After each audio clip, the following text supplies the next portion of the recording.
welcome to the Rollins Review Show. All right, we have breaking news. If you are not familiar, Charlie Kirk is in critical condition. He's been shot at a college in Utah. So let's keep up with what's going on. Hit that like button, please, as you enter the chat room. Saying that might not be the shooter because there was no gun found at the scene. None.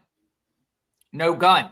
So, we have that situation, but we continue to get the updates of what's going on. We're live outside the hospital. We're going to wait and see exactly what's going on here with Charlie Kirk, conservative influencer, Turning Point USA founder, and they put the scene at the hospital here.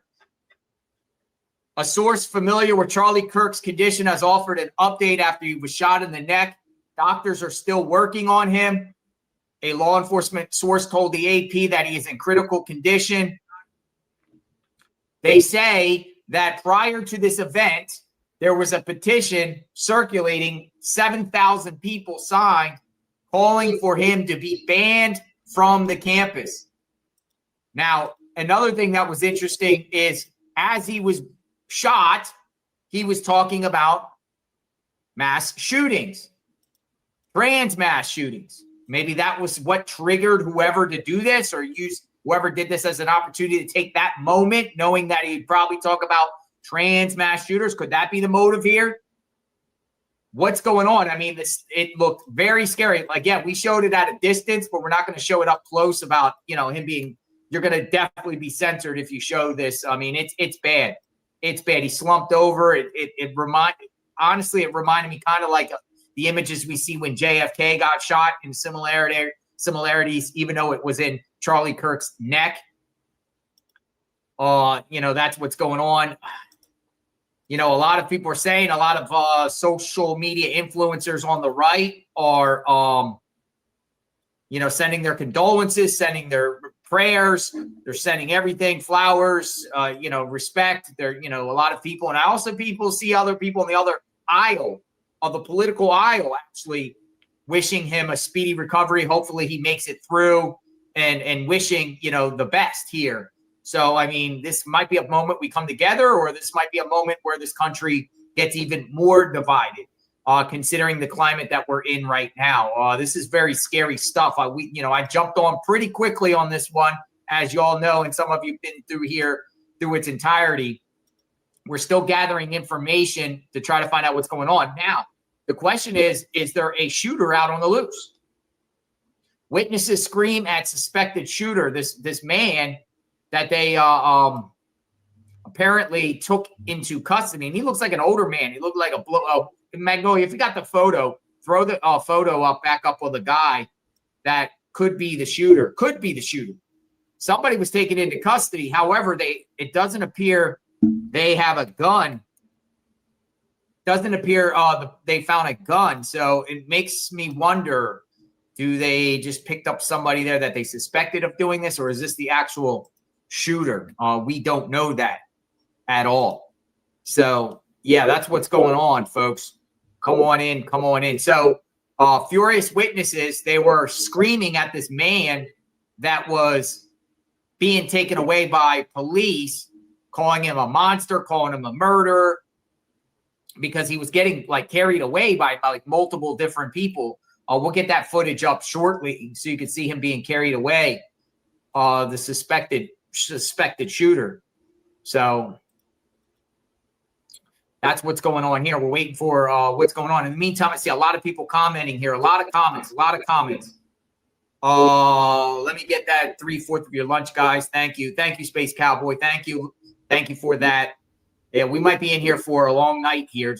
How's everyone doing? I just came home from work. Thank you, Florida, for the video. Don't look at Tijuana. That's what he's saying. OMG. Oh God. Yeah, Lord have mercy. Yes, people are just evil. You can't go anywhere.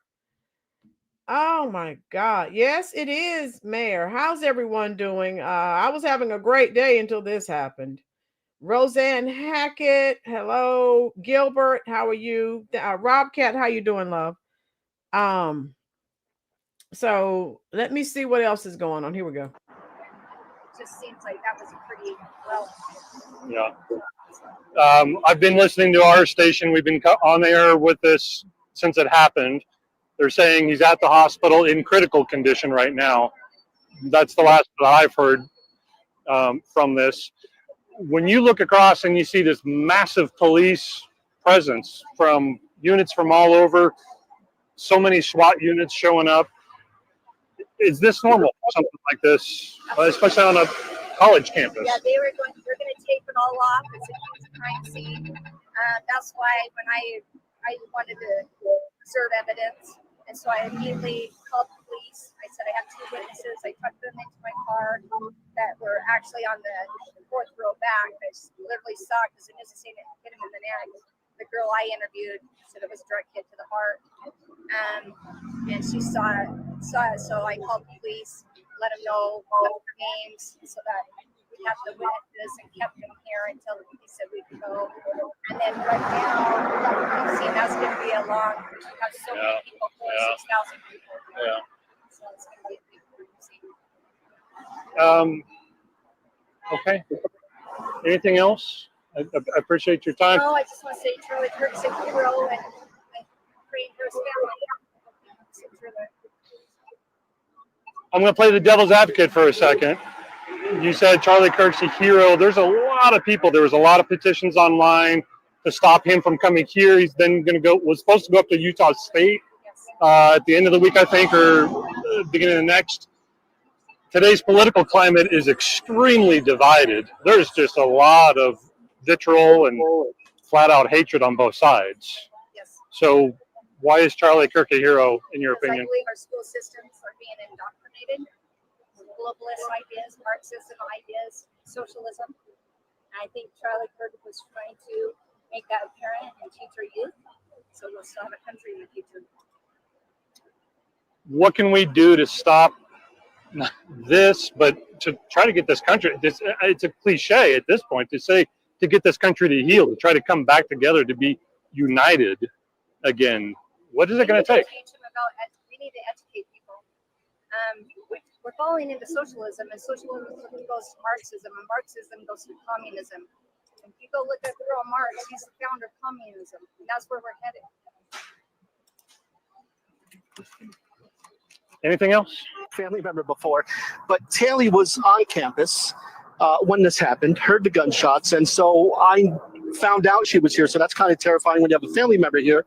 But Taylor, tell me, what did you tell everybody? What did you hear? You know what I mean? What did you hear, and then what happened? Yeah, my friend and I got there pretty late, and so when we arrived, we were right in the building behind him, and we just heard a gunshot, and everyone just started screaming. It was really chaotic, and we just ended up turning and running. There was just crowds of people screaming, and then just like shooter, gun, and then we ended up getting outside. It was chaotic for a really long time, really scary. Yeah, it's just one of those things. Like, what do you do when you hear that gun shots? Yeah, you freak out. I was kind of like in disbelief for a second, and when everyone was running, and then I just started booking it. My friend threw her drink, and we just got out of there like as fast as we could. But this is always something that happens somewhere else. Yeah, no, it's odd to be a part of something like this. It's horrible, of course, and really sad for him and his family, but yeah, it was really scary. I'm glad everyone got out okay. Okay, Taylor, I'm happy you're doing okay. Yeah. That met up and that you're doing well. Okay. Thanks, Taylor. Thank you so much. No, you're good. Thank you. So that's, again, I know that my niece is a student here, so I heard that she was here and kind of like wasn't answering her phone at first, and hoping everything's okay, and I'm happy she's okay. But just one of the many people here that just came out just to hear a debate, to be a part of something like this. Charlie Kirk is a big personality. A lot of people like what he has to say. A lot of people don't like what he has to say. But either way, on a college campus, you think this is something where you would maybe hear something you don't believe in or something that you do believe in, and then something like this happens. So it is sad. A lot of people were witnessed this. I heard one of the interviews I think my colleague Daniel Woodruff was doing where one witness said he saw the blood, and that's just, it's sad. You know, how do you How do you decompress from something like that? You know what I mean? And that's what a lot of students are doing right now, just decompressing from something they saw today. And it's just an unfortunate situation. But traffic moving along, people continue to get out of here, and we will chat with some more students about their thoughts on this whole thing as we continue our coverage here. Back to you. Well, Alex, we appreciate that. You know, there are so many students on campus right now for that event. It's hard when this hits home and it becomes then one of your own family members who is there at the event, and you're worried for her safety, of course, and glad everything is okay. Thank you for that report. And we are continuing to get new information about Charlie Kirk being shot. AP reporting that Charlie Kirk is in critical condition at a local hospital. And this is something that we are certainly going to continue covering. We do have several reporters out there on the UVU campus. We do want to go ahead and check in with Andrew Adams. Andrew, as we've been hearing from Alex and Daniel and Dan, there are folks still trickling in, although campus is closed right now, giving us their perspective of just how traumatic that experience was. Well, an extremely traumatic experience for a lot of people, especially when there were deep feelings about Charlie Kirk. A lot of people love Charlie Kirk, and to see this happen in front of them was just unbelievable to them. Getting in and out of campus is pretty wild right now, with the campus essentially being evacuated after this and the school being closed for the rest of the day. You have a lot of traffic backup migrating out. These two students here decided to chat with us for a minute. They're just waiting out the wait, which is quite long. And I appreciate you being willing to talk with us. Austin Watson, Sierra Arbon, you were there this afternoon. Just tell me how it went down from your eyes. I mean, it was pretty chaotic with all the people. There was hundreds and hundreds of people in attendance. They were just listening. I mean, he had a huge support here. Everyone was cheering for him. There was obviously some protesters too. And then it was honestly pretty hard to hear. So I guess what had happened was someone asked him a question about gun violence, and then we heard a shot, and for a second it was like it didn't even feel like it was like actually happening. It almost sounded like a firecracker. And then from where I was standing, I wasn't right up next to him, but I saw him double over, and then everybody like went down to the ground, and then after a few seconds it was just like a sea of people just trying to get out there. And yeah, there's videos you can see online. There's just everyone's coming out full speed, and there's phones on the ground, AirPods, like everything. Everyone's just leaving all their stuff, and it was pretty chaotic. So it was crazy. Sarah, you were watching that. What went through your mind as this was just happening? A lot of things were going through my mind. I was thinking about how I wasn't supposed to be there today and how I was supposed to be at work, but then it got canceled. And I was scared. It was a scary situation, but kind of along the same lines as Austin. I thought at first it was a firecracker, and then I realized that was a gunshot because I'm short, so I didn't see above the crowd. I couldn't really see Charlie when it happened, but yeah, it was scary. What interested you most about Charlie Kirk and why he came out today? Well, I would say he's just an interesting person. I honestly haven't listened to a ton of his stuff, but I knew that he is like a pretty strong conservative Republican figure, and I lean more that way. So I just was interested to see what questions other students at UVU had to ask and what his response would be to them is really it. Austin, you followed him a little bit more. Tell me just your thoughts. Yeah, no, I mean, I really respect Charlie as a person. He's a great person. He's a family guy, a good Christian. Like, he has strong beliefs. They chatted a lot about religion right before it happened. I mean, there was only one question before the shooting, but I really think he's a great person, and he sticks up for what he believes in, and I respect that. And I enjoy watching him debate people. He knows what he's talking about, and he comes from a state of logic, and I respect that a lot. And so I've watched his videos for a while, for years now, honestly. So I think, yeah, he's a really interesting person. I was pretty excited to hear that he was coming to Utah so that he could see, what Utah's about and have his support group here, because I know a lot of people really respect him here. So it's pretty sad that it had to happen here. Well, I was going to say, just the fact that there was a shooting, he was shot at an event like this. Your thoughts about that? Honestly, it's kind of shocking just seeing how many hundreds and hundreds of people were there in support of him. And, I think it's really sad. I think people are trying to prove a point. It didn't change my thoughts on the right to bear arms at all. And so it seems like it was kind of for nothing. And I think people just want recognition, and they want to think they're doing something in support of their beliefs. And I think that's pretty messed up. So, Austin Watts, Sierra Arbonne, I appreciate you being willing to chat with me for a few minutes. Everybody just trying to take this in, what happened here at UVU. And of course, trying to get away from campus is going to take a while. If I can actually just push the camera over here, I didn't prep Stuart for this, but if you look over here, there's this line of cars. And so it's going to take a while. Just getting in here is tough. Getting out of here is tough. Some people just wanting to sit it out because there is no easy way out of campus as it has been closed. And as police, as we've seen, have been sweeping the grounds here. So we're going to change positions from where we are. We'll bring you more, but toss it back to the studio for now. All right, Andrew, thank you for that update. We have an important update that we want to bring you now. Earlier, this is NBC reporting that the university had confirmed that they had the suspect in custody. Now they are saying they do not have the suspect in custody. That may help explain why the campus has been on lockdown, why they have not been allowing people in and out of the university. We can't confirm that report, but that's the latest on the status of what they had reported earlier. And again, Charlie Kirk reportedly shot in the neck while visiting UVU during his Prove Me Wrong tour. We understand he is in critical condition. We are checking in with our news specialist that we have out there on campus. Let's go ahead and check in with Jody Reynosa right now. You are in one of the parking lots near where this event was taking place and had a chance to talk to some folks who were there and witnessed this. Shooter is not in custody. That is correct. In fact, we are still seeing such heavy traffic, as everybody's mentioned before. Here is an egress right here. Pretty much every artery going in and out of campus is just packed. Because right here, it looks like, oh, maybe there's a lull in traffic. Nope, you turn this way. I'm having Greg turn this way. And you have a whole line of traffic trying to exit.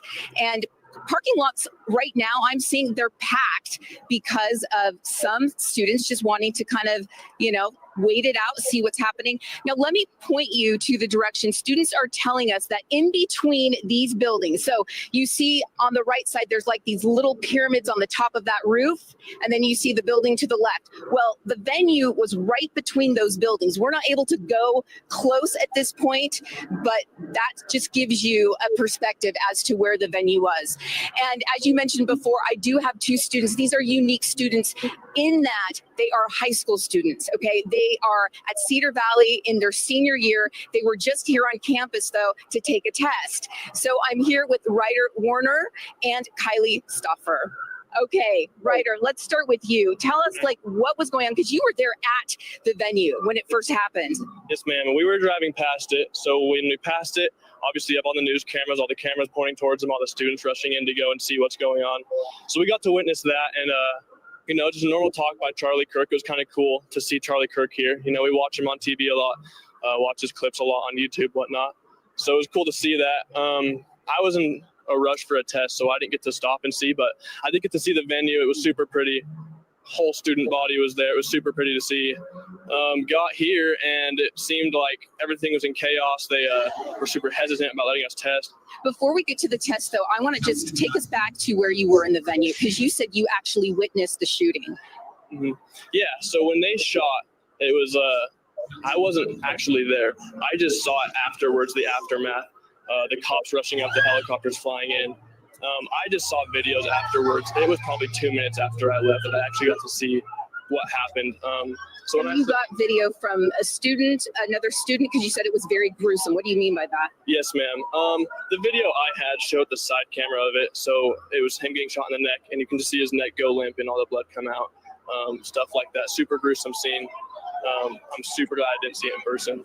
Did you, at that moment, go to, what is going on? I mean, what were you thinking at that point? Definitely panic mode. As soon as I saw that, I knew, well, I'm here on campus. I don't think they're going to let us test. And sure enough, they didn't. Obviously, super panicked. I felt for him, watching him for years. I definitely felt a little bit of sorrow for his family, too. But yeah, state of panic, and definitely just a little bit hurt for him and his family. He is a dad of 2 kids. Now, it's unique being that you're in high school and you watch Charlie Kirk. You know, you said that your dad and grandpa watch him, and last night you were watching a YouTube video. Is that right? And you didn't even know he was going to be here. I didn't even know he was going to be here. He popped up on my For You page on TikTok, and I was just scrolling through, and I love watching his debates, especially as somebody who's big into English. I was watching his debates and learning how he argues, and I actually definitely base a lot of what he does into my own life, which is big for me, you know, being a student, especially being in an English class. Now, does he ever talk about violence, or is it, you mentioned he was more Christian based, and so this seems just out of the ordinary? It is absolutely out of the ordinary. I can't believe that this even happened. He never talks about violence. You know, it's not something he's big into. He's just into the argumentative side. He loves getting other people's perspectives. He definitely can get under people's skin just because in like any argument, you know, you're arguing against somebody or against what they're saying. And I guess that just got to him, and somebody finally decided to act on it. Wow. Thank you so much. Absolutely. Ryder, we're going to be back with Kylie a little bit later, but we're going to throw it back to you. Jody Reynosa reporting live from UVU. Again, if you are just joining us, breaking news, Charlie Kirk shot there on the UVU campus as part of his comeback tour. We understand that as he was speaking here at Utah Valley University today, he was also scheduled to bring his American Comeback Tour to Utah State University, and that was going to be held on September 30th, so the end of this month. He was going to make several stops, Deanie. Yeah, we're getting a word of a Utah-based, it's a change.org petition that basically would keep him from coming. And these are based at Utah State University, where he was scheduled to come later this month. The petition had 3,500 signatures. Students, hundreds reportedly today, are joining on that petition to ask board trustees at the university to prevent this Charlie Kirk from coming to their campus. And it's part of a national debate over controversial speakers coming on college campuses, and universities' role in balancing the freedom of speech and them hearing these speakers versus protecting the safety of students. And as we just heard from several folks, you know, they wanted to come out. This is what attracts them to Charlie Kirk, because they're able to have this type of dialogue on college campuses. Of course, it does come with some controversy. We do want to check back in with Daniel Woodruff, who is also there on campus. And Daniel, you've had a chance to talk to people there about some of the sites and oh no, Tijuana. I've been reading it in the comments, but I'm like, no. Oh God. Oh, let me see if I can find it. Tijuana. Oh my goodness. I'm joined by two more Utah Valley University students who told me that they were some of the first actually to arrive morning for this event. Logan and Raleigh here. Logan, we'll start with you. What kind of set the scene for me? What was it like this morning when you got here, and then tell me what happened? Yeah, we arrived, I want to say, an hour and a half before everything went on, and there's a couple hundred people here, pretty chill. But then as things went on, people just gathered. I would say there's thousands of people here. And we thought things were just a little unsecure. We thought, you know, in terms of security getting in. Yeah, security getting in. There weren't a lot of officers around, police officers. So we just thought things, I don't know, just it didn't seem right from the beginning, in my opinion. Raleigh, as you were there, what did you notice as the crowd was kind of settling in, and who was there? Yeah, so we were all there. We were having a good time, excited to see Charlie. The majority of us were we support Charlie, and there's a group of other people that were kind of antagonizing us up on this bridge up here. And I don't know, there's definitely some kind of bad feelings towards each other, but we didn't think much of it. Like, we thought the security was a little bit off. Like, there wasn't many people looking around to see if anything suspicious was going on. But I don't know. It was a tragic thing that happened, and really sad, and we don't really wish that on anybody. And okay, Tijuana, you said next news. I'll see if I can find that, because I've been looking, I've been searching, I can't find anything. Thank you so much for the super chat, Big Cat. Pray against this evil together. Boom, exactly. Let me see if I can find it, and then I'll put it up. He started saying something, and then we just heard a pop. It sounded like a firework, but it just echoed around. No one really knew what was going on, and everyone kind of just got stunned for like 3 seconds, and then everybody just dogpiled on top of everybody, trying to get low to the ground, mass chaos, and it was pretty scary. Everybody was like freaking out, trying to find the people they're with, make sure they're safe. We didn't know if there was going to be more shots fired or anything. We were like, I had no idea. Logan, were you watching the stage where Charlie was speaking when he was shot? Yeah, so I actually saw it happen, and it was really disturbing. You know, he fell back, and we all dropped. He was rushed off, and then we all just ran towards this way, like through that bridge under there. So, yeah, it was just really disturbing, hard to watch. We know that this event had attracted some controversy with the petition to try to cancel it. But as you were here and as the event began, I mean, I imagine that it felt like you were surrounded by people who were like-minded or who at least supported him being here to speak. Yeah, I would say majority of the crowd was for him. You know, there was a lot of chants going on. A lot of the people were for Charlie. There were some people in the back that were, you know, against him, but I would say majority were for him. And as you've processed what happened, I mean, it's been now I guess a couple of hours. I don't even know what time it is, but what's been going through your mind as you've just sort of been replaying what you watched? Just, I'm lost for words. I don't know. It's something we'll remember for the rest of our lives. That's for sure. It's, yeah, I don't know. Yeah. What are your thoughts? Obviously super sad and tragic. And I think it's sad that we can't even have a civil conversation anymore. Yeah. It just turns into stuff like this. Like, he has an open mic. Like, if you disagree with him, come talk to him. But apparently that's not what some people want to do, and they want to just have violence and lash out instead of talking through things. We love Charlie. We hope he's okay. Yeah, we're praying for him, and yeah, we hope everything's all right. And in terms of engaging with him, that's, as I understand, the point of the tour, correct? Is that he'll answer questions and that it's a back and forth engagement. That's exactly right. So if you disagree with him, he welcomes you up, and he'll try to be respectful. Some people aren't respectful to him, and it kind of gets heated sometimes, but he's open to discuss things with you, and he tries to keep an open mind. So I just think it's sad that other people won't give him the same kind of courtesy. Well, you guys are students here. You're from Utah County. Any final thoughts you'd like to share? Just prayers out to Charlie and his family, and stay safe. Yeah. Well, Logan and Raleigh, I appreciate it. Thank you for spending a few minutes. Thank you so much. Thank you. So some more perspectives here from the west side of the Utah Valley University campus. And the campus is closed now as a result of the shooting for the rest of the day. No classes are being held.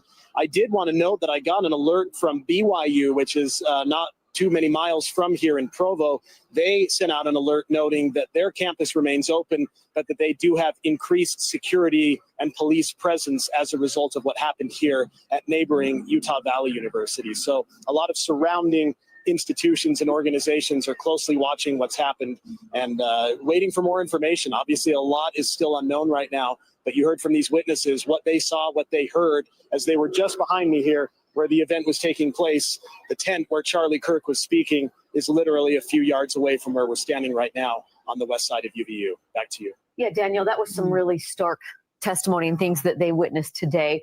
You know, I had another thought as we were seeing the video from Chopper 5 of those bleachers, an event that had been full just moments before and was now, you see, littered with backpacks and with water bottles.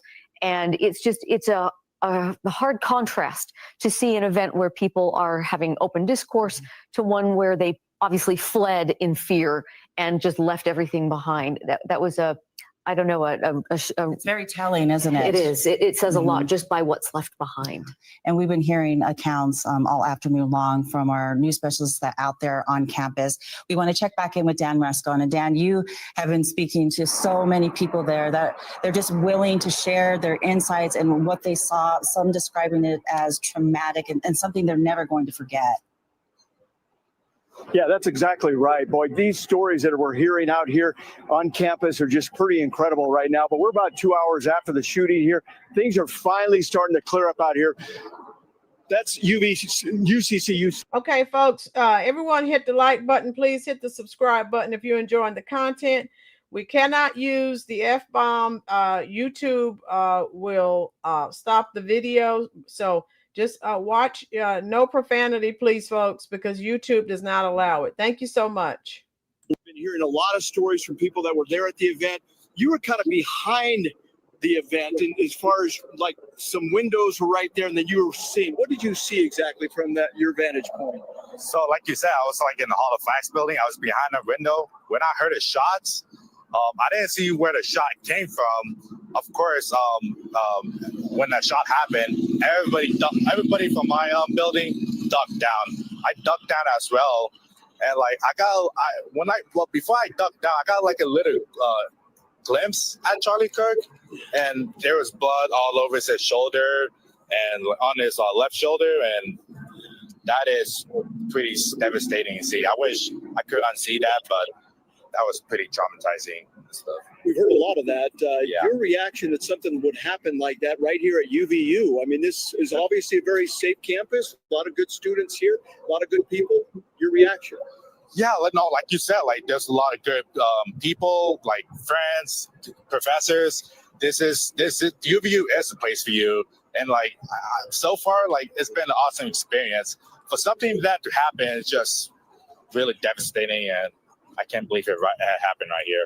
Kind of describe a little bit of the chaos there is what we heard as far as people kind of running and kind of getting out of the way there. I mean, there's some shock there, but tell us kind of what you saw when people started to kind of get out of the way. So yeah, when I saw the one, like after the shot, everybody from the courtyard started running away. Everybody from my building started running away. But me, like I was like a little shocked, so I couldn't really move. So I was just standing in one spot, ducking my head down. For some reason, I don't know why I didn't run away. I was just like, oh my goodness, is this really happening? So at first I was like, is this really happening? And yeah, so then like after like everybody was cleared out, I finally got up and looked at the aftermath, and it was pretty devastating. And tell me a little bit about coming back to school now. Of course, campus is closed right now. Yeah. Your thoughts about coming back to school? Is that going to be a little traumatic? I mean, for me, it won't be dramatic. It'll just be like another day, another like life. I mean, yeah, did it traumatize me? Yeah, but like I'm not going to think about it too much. Of course, like, will it traumatize me for life, forever? Yeah, it will, but all this is like keeping positive, having positive minds, and like having like Jesus and God on your side. So, but like for other students, they're probably traumatized to come back here. I can't imagine what other students have to go through, especially something similar to mine. Okay, thank you very much. Appreciate that. That's Gordon Ramsey's just joining us here on campus. Again, we're hearing a lot of the same kind of stories here. A lot of trauma here as far as these students are concerned, a lot of shock, a lot of disbelief that something like that would just happen right there in the middle of the day. It seemed like a very safe venue. It seemed like a very safe area, of course. And then to have something like that happen and to witness something like that. And not only did they witness it, but it was very traumatic as far as what they witnessed. To be able to see someone actually get hit with a bullet, blood coming out, and then that person dropping to the ground. So everybody out here, a lot of people saying that are praying for Charlie, hoping that he'll be able to recover right now. But again, campus is finally starting to clear out in this area again, as we mentioned, just on the north side here of the UCCU Center Arena. And boy, traffic is really kind of moving forward finally, but it took a couple of hours to be able to get everybody out of here. But man, it was quite the traffic jam. A lot of police presence still out here in this area. We'll send it back to you. All right, Dan Rascon reporting live from UVU campus. Thank you, Dan. One thing I'm seeing on social media here, just in the last half hour, UVU has put on X, that campus is closed, classes canceled. We knew that, but they're still calling on people who are on campus to shelter in place. I still have not confirmed anything. I know some of you are saying that you've seen that, but I have not been able to confirm anything. We need to protect.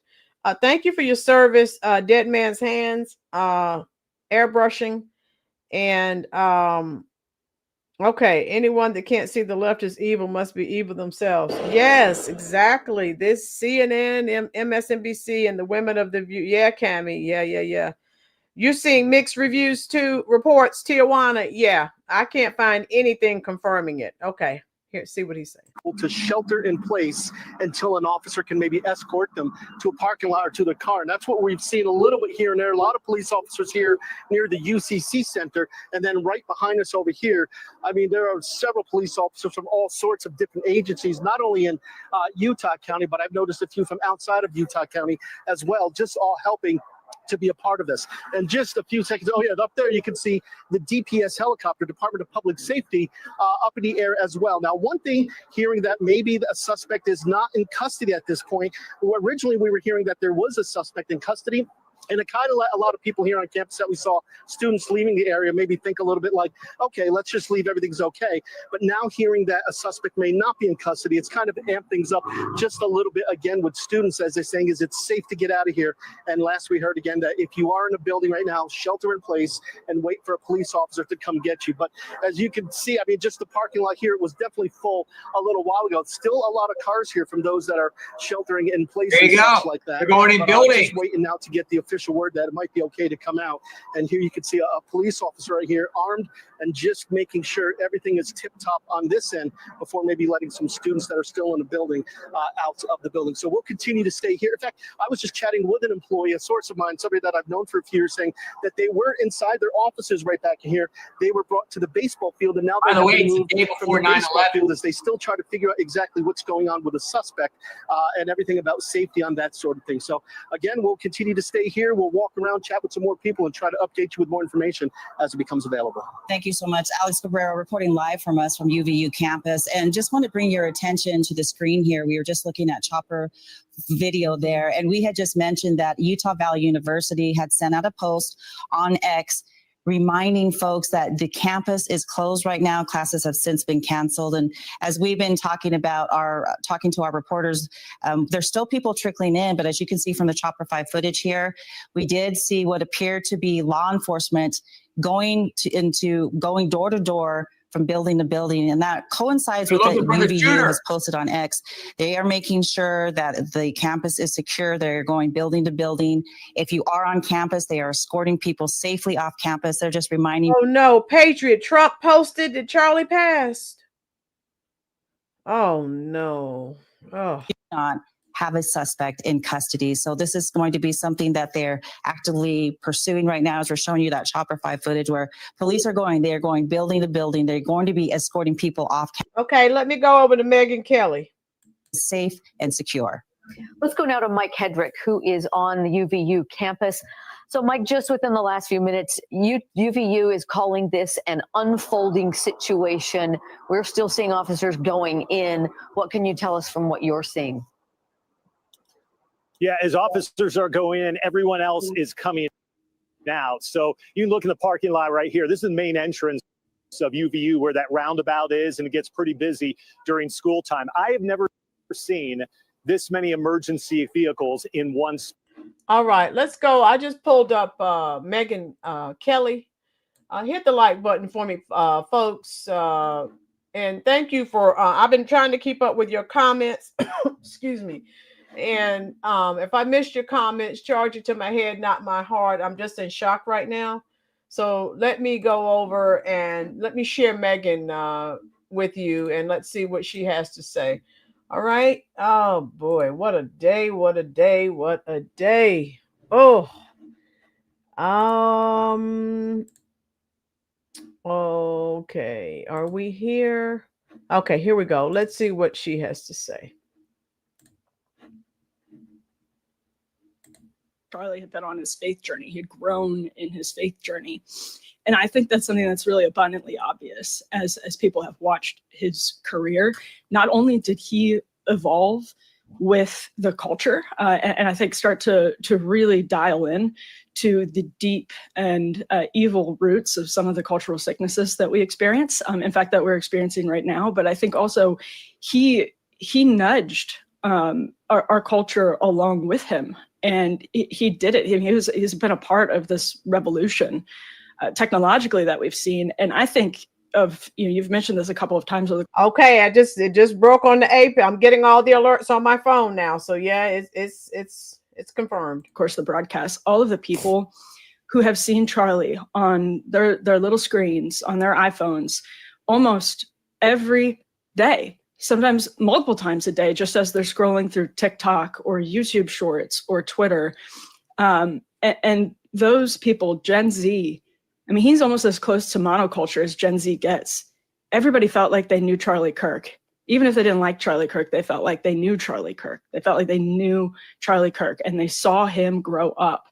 And so I think you've mentioned this a couple of times. We are, if anything, underestimating as a society right now how profoundly this will reverberate on the culture. Yep. Yes, I don't know if the left fully comprehends how important he was to us. I really don't. I'm not sure they appreciate. They tried to marginalize him and make him into this fringy character who was just some sort of nutcase who would go on campuses and stir up shit. And that is such a misrepresentation of this noble person. And I don't have my team sending me the nasty fucking things that people are posting on Blue Sky and the idiocy happening on MSNBC. I can't tolerate it right now. I can't handle it right now. All I can handle is figuring out who did it, who fucking did this, and bringing them to justice and making sure they don't hurt anybody else. And then doing everything we can to do two things: supporting his family, including his work family, and making damn sure that every message he brought is screamed from the mountaintop in greater volume on more college campuses. In fact, I'm prepared to go. I'll go anywhere that the Turning Point team wants me to go. I will say exactly what Charlie would have said anywhere they asked me to. And all of my conservative friends need to do the same. And say it the way Charlie would have said it, boldly and unafraid. That's the only possible way through this, to live up to his legacy, continue his messaging, and support the enormous family that loved him. He wouldn't have it any other way. He would be so angry at us if he thought that even one of us cowered now, if even one of us cowered or stopped. Yeah. Yeah. He, this is over the course of his career, his faith grew. And we were just talking about this, but it was really something that you could see happening in real time. And I think he really came to understand that this is not just about red team or blue team, but this is about a deeper crisis of meaning and a deeper crisis of purpose. And Charlie and I disagreed on things over the years, as recently as a couple of weeks ago. Never publicly that I can think of, but he developed such a rich appreciation for his faith and for the importance of seeing politics and faith as being intertwined, but also as a bravery. And that gets missed. I mean, I feel like we've gotten so used to the America that you grew up in, Megan, that I grew up in, after it felt like the dust had settled from the 1960s. And we've been so blessed to live in the sliver of human history that's relatively peaceful. The sliver of human history that's relatively peaceful. And I think that has, I sadly think we're looking at that in the rearview mirror every single day, more and more. And I think, to your point about conservatives going out and being brave now, I think we're going to have to get used to legitimately being brave, not being brave, for posting something controversial on X, but really, we're talking about historical bravery, probably. Absolutely right. The recent, like the last month or two, I don't know, Charlie'd been dabbling with going on Fox here and there, which, was kind of breakthrough because they wouldn't have Charlie Kirk for most of the time. I give them no credit for this. They finally caught on to the fact that Charlie was a genius, an exceptional talent, and decided to, give him a chance on Fox. I'm sorry, I'm just feeling bitter right now. It's no offense to Fox. They gave him a platform and he took it, and that's a good thing. He went on Fox and Friends. He subbed as a host on Fox and Friends. And it was just last month, and his daughter came on the set. He allowed it, and he was fine with it airing, so we're going to air it here. Here it is.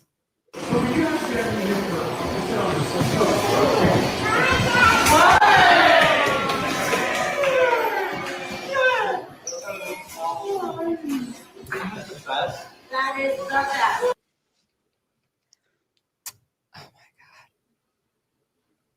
Emily, that poor girl, that poor family, so he's never going to walk her down the aisle. He's never going to see them grow up. He's never going to have another child with his beautiful Erica. Like, he would bring them on the road. You know, whenever I'd go to these events, they'd be there. His family was everything to him.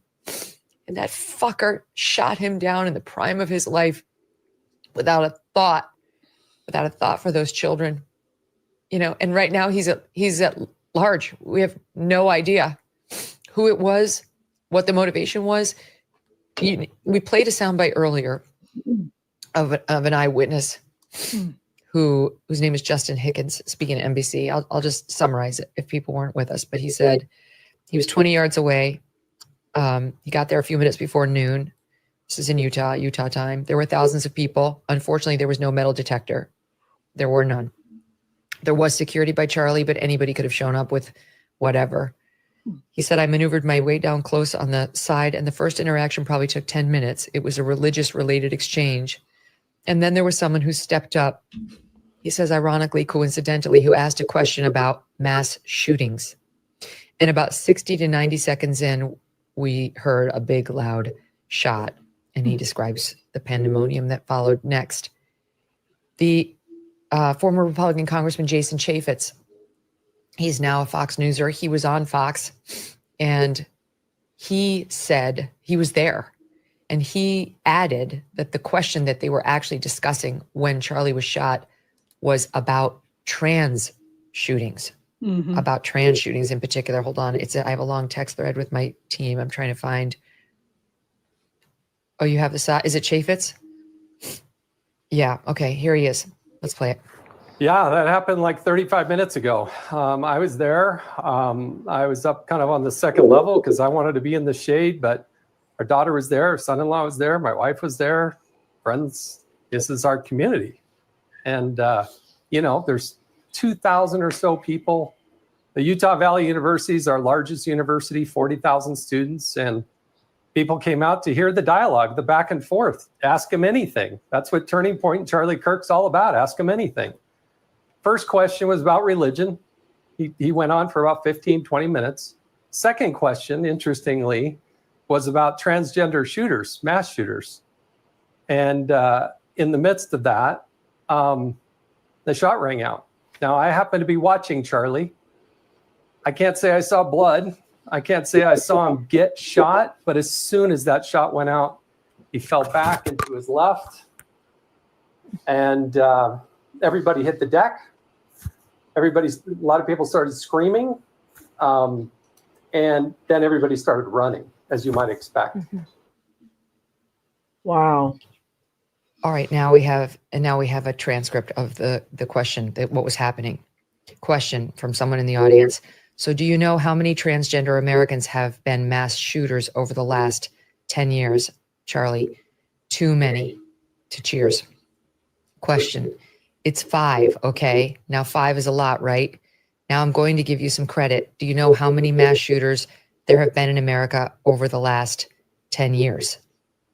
Counting or not counting gang violence, asked Charlie.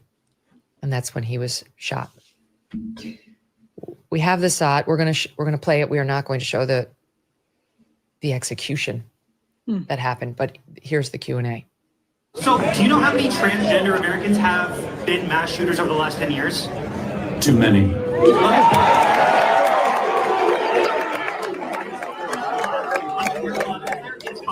Okay, now 5 is a lot, right? I'm gonna give you some credit. Do you know how many mass shooters there have been in America over the last 10 years? Counting or not counting gang violence. And that's when the shot was fired. No idea whether this is related to the trans issue, but it's one of the many that Charlie's been leading on and very outspoken on. And it's something that was near and dear to his heart. And we have seen it too much, as he put it, too many trans activists turn violent. The reality of the shooting happening exactly after that exchange is beyond chilling. And again, just absorbing this in real time, this is what people, it's easy for us to get numb to this because it was always there for us. But imagine, you know, it was always there. We grew with the technology. Like the technology has been around and it's grown. We've seen it grow. But if you're a Gen Z if you're Gen Alpha and you've been scrolling your phone, seeing this guy, larger than life figure, like Charlie Kirk, larger than life figure, arguing, mixing it up. He was supposed to be speaking with Hassan Piker at an event in several weeks on the left. And you've been seeing this on your phone for years.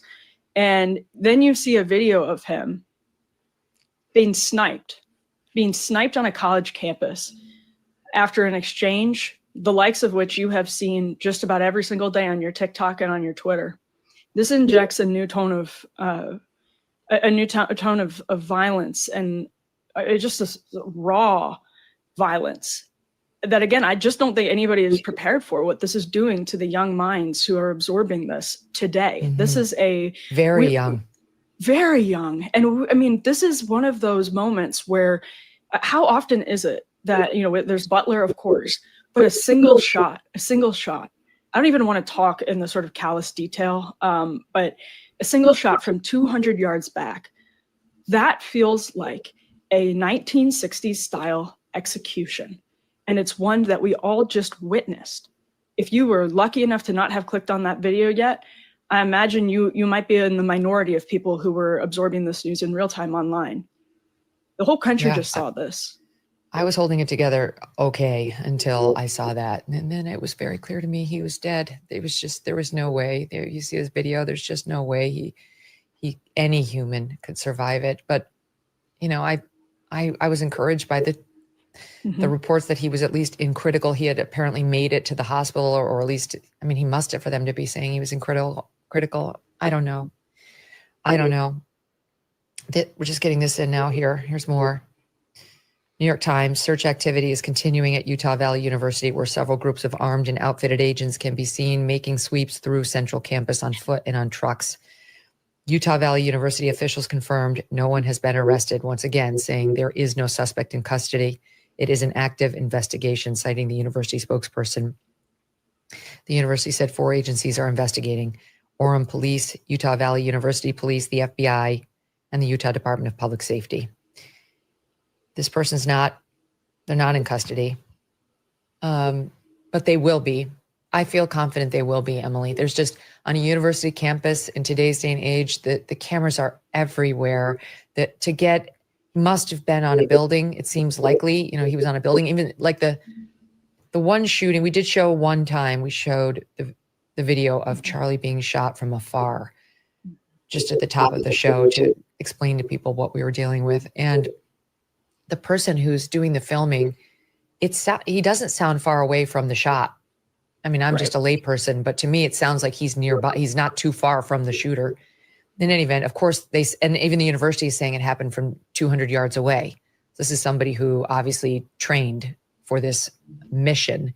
And I say this only because if he was on top of a college campus building, whether it was a dorm or a mess hall, a dining hall, a campus university building, like with classrooms in it, you'd have to go through layers to get in, especially given the number of campus shootings that we've seen lately. There've been multiple campus shootings, and there's been multiple false alarms on campus shootings where the report came out, there's a shooting here, there's a shooting there, and there weren't. That was a weird spate that we went through about 10 days ago. So I'm just saying the alert level at any campus would have been higher. And then when Charlie's coming, who's a controversial figure, it would be even higher. And then when thousands of your students are going to be on the quad, even higher. There's just no way that there's not going to be an eyewitness or a camera that caught this person. I completely agree with that. And, when I said earlier, Charlie and I came up together, one of the reasons for that is my first job out of college was organizing campus events. And so a lot of the events that my colleagues and I were organizing at the time were Ben Shapiro events. This back in 2015, a lot of people remember the Mizzou eruption of protests back then. And it kept going in bigger and bigger venues. And, we had students at one point basically be trapped in the venue by leftist protesters on campus, and just the volume of threats. I'm talking 10 years ago. I think before this had got quite as hot as it is now. The situation, the culture had got quite as hot as it is now. The amount of, I think, legitimate threats just for hosting these events would shock average people who haven't been behind the scenes organizing them. And so to what we were talking about earlier, it is absolutely brave that Charlie would stand out there in broad daylight in a tent, under a tent with thousands of people in front of him. And there are a lot of questions the school is now going to have to answer. There are a lot of questions everybody is now going to have to answer, because the eyewitness report about metal detectors, I mean, we're looking right now at a 180 to potentially 200 yard sniper shot. Essentially, it sounded like it was from a high-powered rifle, looked like it from the shot, without getting too graphic into that. And what that would mean, I mean, that could mean, you know, security was tight around Charlie, as the eyewitness who talked to NBC said. But if there really were no metal detectors, that's a huge, huge, huge red flag. If we come to find that out, to your point, Megan, there were thousands of people, all with their smartphones, out. Presumably when you see something like that happen, you don't even think to unclick record, you just start running. And what you capture, I mean, I'm sure there's CCTV all over that damn campus. And so I pray. We have seen very odd situations in our history where people get away, or, you know, it feels like we never get close to the truth of different tragedies. And I pray to God that is not what happens in this case, because we need that clarity as a country, as we digest the execution in broad daylight of one of the most popular young conservatives, really ever. I really mean it, in the history of the country, ever. Look at him, Emily. Look at him. Know. Great looking, super strong, moral, ethical core, incredibly gifted orator, fearless in his commentary and his positioning, very effective advocate for probably the most consequential president we'll ever have in our lifetimes.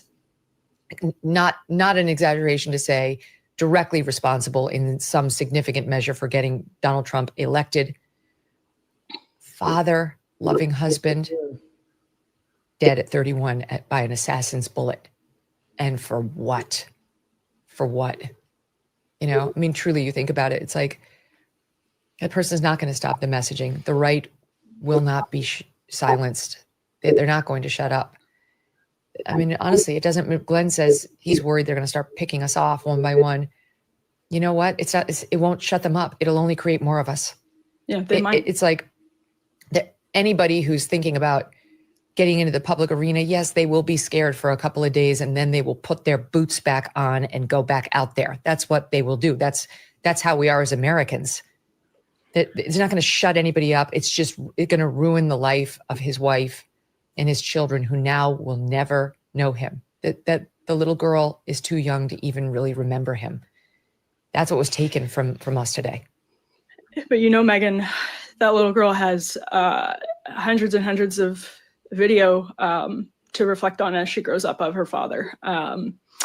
And, you know, whoever did this, whatever their goal was, it's only going to magnify. I mean, Charlie Kirk is now a martyr for his cause. It's only going to magnify his work for years and years to come. And frankly, Megan, I think this is what the left maybe misses about people on the right, which is you can, I mean, like the violence is to be expected if you are a Christian. We talked earlier, there's this like the sliver of human history where there's an unusual peace and comfort in the West, but this is not unusual in the history of Christianity. This is something that Christians are deeply familiar with. And if this had anything to do with his Christian beliefs, which we don't know for sure, I think it's a non-insane assumption because his Christian beliefs were... They infiltrated everything he said. So in one way, shape, or form, exactly. They did.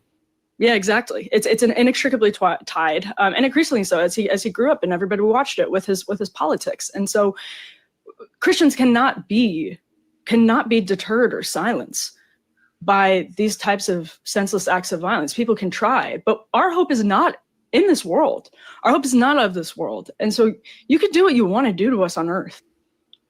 And Charlie, that's obviously what drives and animates the sort of Christian in the public arena. And I don't think the left fully realizes that. And I hope people on the right realize that too. As so many young people come back to faith and to deep, deep faith. I hope we realize that. I hope we do. And Megan, one final thought on that point too is the medium that Charlie was a pioneer in, and that's social media. Just these because he was doing these back and forth videos that he learned, I think, quickly, good content. They made for like really compelling, a really compelling way for people to digest politics. As institutional trust cratered, people want to see more left versus right so they can make up their own minds.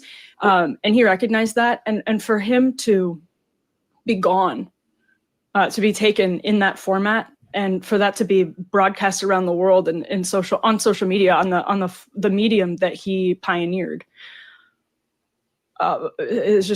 is poetic in a sense, and obviously in a very tragic sense. Oh, Emily, I mean, you're young. You know, it's like you're basically the same age as Charlie. There haven't been that many figures who have resonated with the youth the way he did. I mean, I can't think of somebody on the left who has similar power with young liberals. I really can't. Like, it's the issues that animate the young left, you know, abortion, whatever, take your pick. But there hasn't been like a figure that I can think of. Maybe I'm just blanking right now.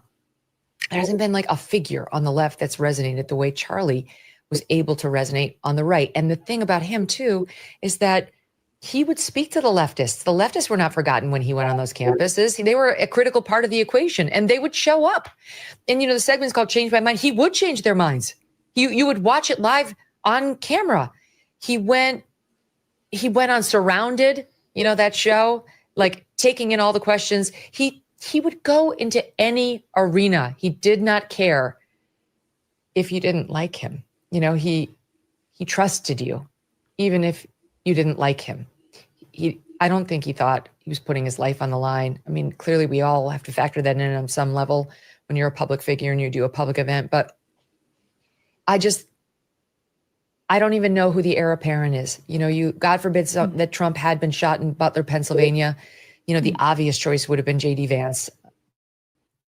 Well, maybe not even, because he hadn't named J.D. yet. But there were stars and are stars in the MAGA movement. And God forbid anything happened to Trump now, I think JD and Marco would be the two obvious most, you know, next likely. But with Charlie, it's like, I don't know, Emily. I'm not sure who could even pick up that mantle for him and have that same kind of influence. You know, it's an interesting point. And I wonder actually if he created his own kind of heirs in the hundreds by what he did, by giving people the confidence to engage in debate. And, you know, I'm seeing right here, Megan, from the New York Times, he was scheduled to debate Hassan Piker, who people sort of will say is like the left-wing Ben Shapiro or Charlie Kirk, at Dartmouth on September 25th. Charlie was actually going to debate him. Hassan Piker on his Twitch live stream, quote, reacted to the news with horror, urging some of his followers to stop making jokes about the shooting. And he expressed fear that he could be similarly targeted. This is a terrifying incident, Piker said. The reverberation of people seeking out vengeance in the aftermath of this violent, abhorrent incident is going to be genuinely worrisome. And I know people will debate Hassan Piker's role in all of that in the days to come. I know the Luigi Mangione fandom on the left will be debated, rightfully so, in the days to come. But everyone should be scared right now, because it does feel like a seal has been broken into a different world. I'm just looking at the New York Times headline here. Charlie Kirk, right-wing activist, is fatally shot at Utah College. A close ally of President Trump and one of the most influential young right-wing figures in the United States. Kirk was shot in the neck while speaking in front of a large crowd on a university campus. He was 31. It's something to see it in writing. You know, it's something to actually see it in writing. Emily, Turning Point put out a montage not too long ago of Charlie's campus experiences and exchanges. We want to run it now. Take a look at it. Here it is. Can you tell me her greatest accomplishment? No, I can't.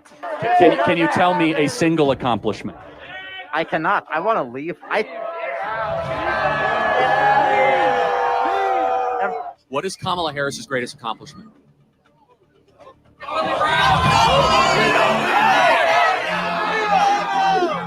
Could you please explain why under a Trump presidency would be more beneficial to me than a Harris presidency? I want to try to win you over as a liberal for Donald Trump.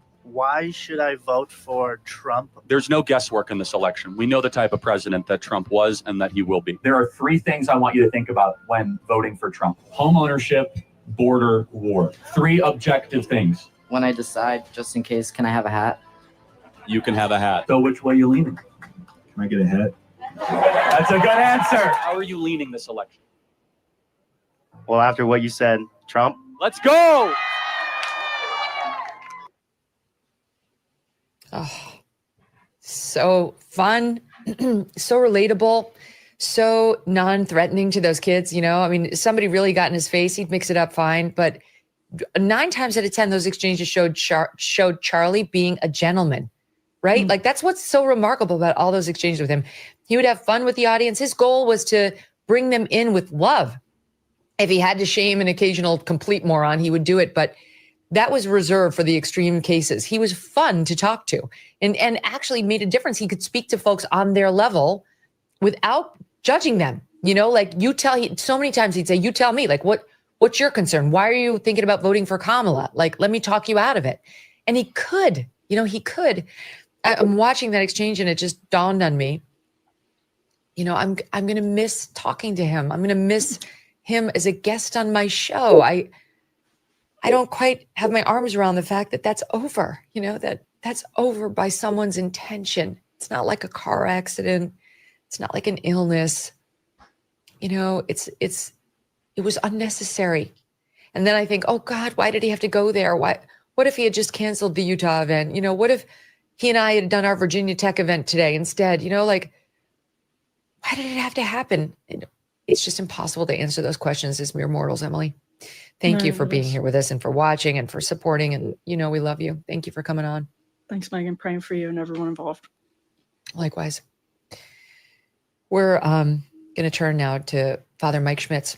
You may know him from A Bible in a Year. He's been on the program before, and our audience absolutely adores you, Father. Thank you for being back, a Catholic priest based in Minneapolis or Minnesota, out in Bozeman, right? Yeah. Thank you for being here so much. Please help us understand. Like, I don't know how to process it. Yeah, no, I know that you and Charlie have spent time together. And my first thought when they just asked if I could be here, I just was like, I can't imagine. I imagine that Megan is going through it right now. And so, I mean, I'm so many people, so many of us. But I know that particularly, yeah, you have been in the trenches with him, and you have had so many conversations that, probably off screen is as many or more than we've seen on screen. And so just, know of not only my prayers for him and for his family, but also for you and for every other person who has loved him and has been touched by his life. So just know that, first of all. Thank you. Thank you so much. It's like, I don't know, is it a fool's errand to try to make sense of something like this? Well, yes and no. I mean, that there's that sense of, I think your previous guest had pointed out, that for Christians, this is, we know that we live in a broken world, and we know that we have this freedom to be able to do horrible, horrible things to each other. And it's not what God wants. And so to get to that point where we say, how do you make sense of this? Is that here's what we believe. I believe that God is good. He made this world good. But then, simply put, with our freedom, we chose to break the world. And we continue to choose to break the world, even though God continues to break into it. I mean, just think about Charlie's life as an example. What is the example? The example is that he had come to this place of knowledge of and faith in the goodness of God in a broken world. And what is the symbol of Christianity? I mean, what's the symbol of Christianity? As you might know, this weekend, this upcoming Sunday, we celebrate this thing called the Feast of the Exaltation of the Holy Cross. And the symbol of Christianity, which is the symbol of the West, is a cross. And that sense of like the cross is a contradiction, right? It's the contradiction. And I think the Catechism says it like this. It says there's no part of the passion of Christ. There's no part of his life, death, and resurrection that is not in some way God's attempt to answer why suffering. And so, and then we have to know this. We have to know that that faith that Charlie has in that God, the God who is broken into this broken world, doesn't take the pain away, doesn't take the grief away, doesn't undo his tragic murder. But hopefully in some ways we can console him and his family by saying, okay, but I'm going to choose to trust in that God as well. I know, in the same way I was saying, there's no way Charlie would want a single pundit to hold back on their commentary now. No way. That he would certainly not want this to encourage a crisis of faith. I mean, right. He absolutely would not want to see that. And yet, I feel so angry. I was talking to my guests earlier, and my dear friend Mark Halpern was saying, we have to try to find a way to react in love, and come together, like as a country, come together. And I was just honest, saying, it makes perfect sense. And I know he's right. But right now, all I feel is deep anger. And I know I'm not alone. And how do you process that, right? That's not a healthy emotion. It's not something you should stay mired in. It corrodes you from the inside. And yet I know millions of people are feeling it. Well, I think that anger is the proper response. Really, when it comes down to it, anger is the proper response. That there is a time for everything. And grief as well as anger. There's time for acceptance and all those other pieces of moving forward. But anger is the proper response. I mean, to realize that this is, I mean, here, let's use Jesus as our example. There were times when Jesus saw injustice, where Jesus saw evil, and he didn't like, oh, okay, that's too bad. He was angered. I mean, there's times where people refuse to reach out or refuse to say it was good to reach out to help the helpless. And Jesus, it says very clearly in the scriptures, Jesus looked at them with anger. And there's a piece of that that's like, okay, if I can look at evil, and I can look at suffering, if I can look at death and senseless, tragic death, like 2 weeks ago, the shooting in Minneapolis, and now the shooting in Utah, to be able to look at that and not experience anger is to have our metric off. That's to have our barometer off. That the proper human response to evil is anger, because I would say God's response to evil is anger. And we say it in many ways. How do we keep that away from us? How do we, I think, I look at my kids, I think I don't want these devils near them. I don't want the devil near them. I don't want evil coming for them. You and I talked, I've thought about it a million times, Father. We talked when you were on about how does one get into heaven? Yeah. And is it just, I'm a good person, I'm, do unto others. And you said, no, it is not just that, that Jesus, God expects you to work to get in. You have to be actively doing good deeds. You have to actively be thinking about how to advance his word and live in harmony with him. And yes, I want to do all that. Right now, I also want vengeance. I'm not sure that's in line.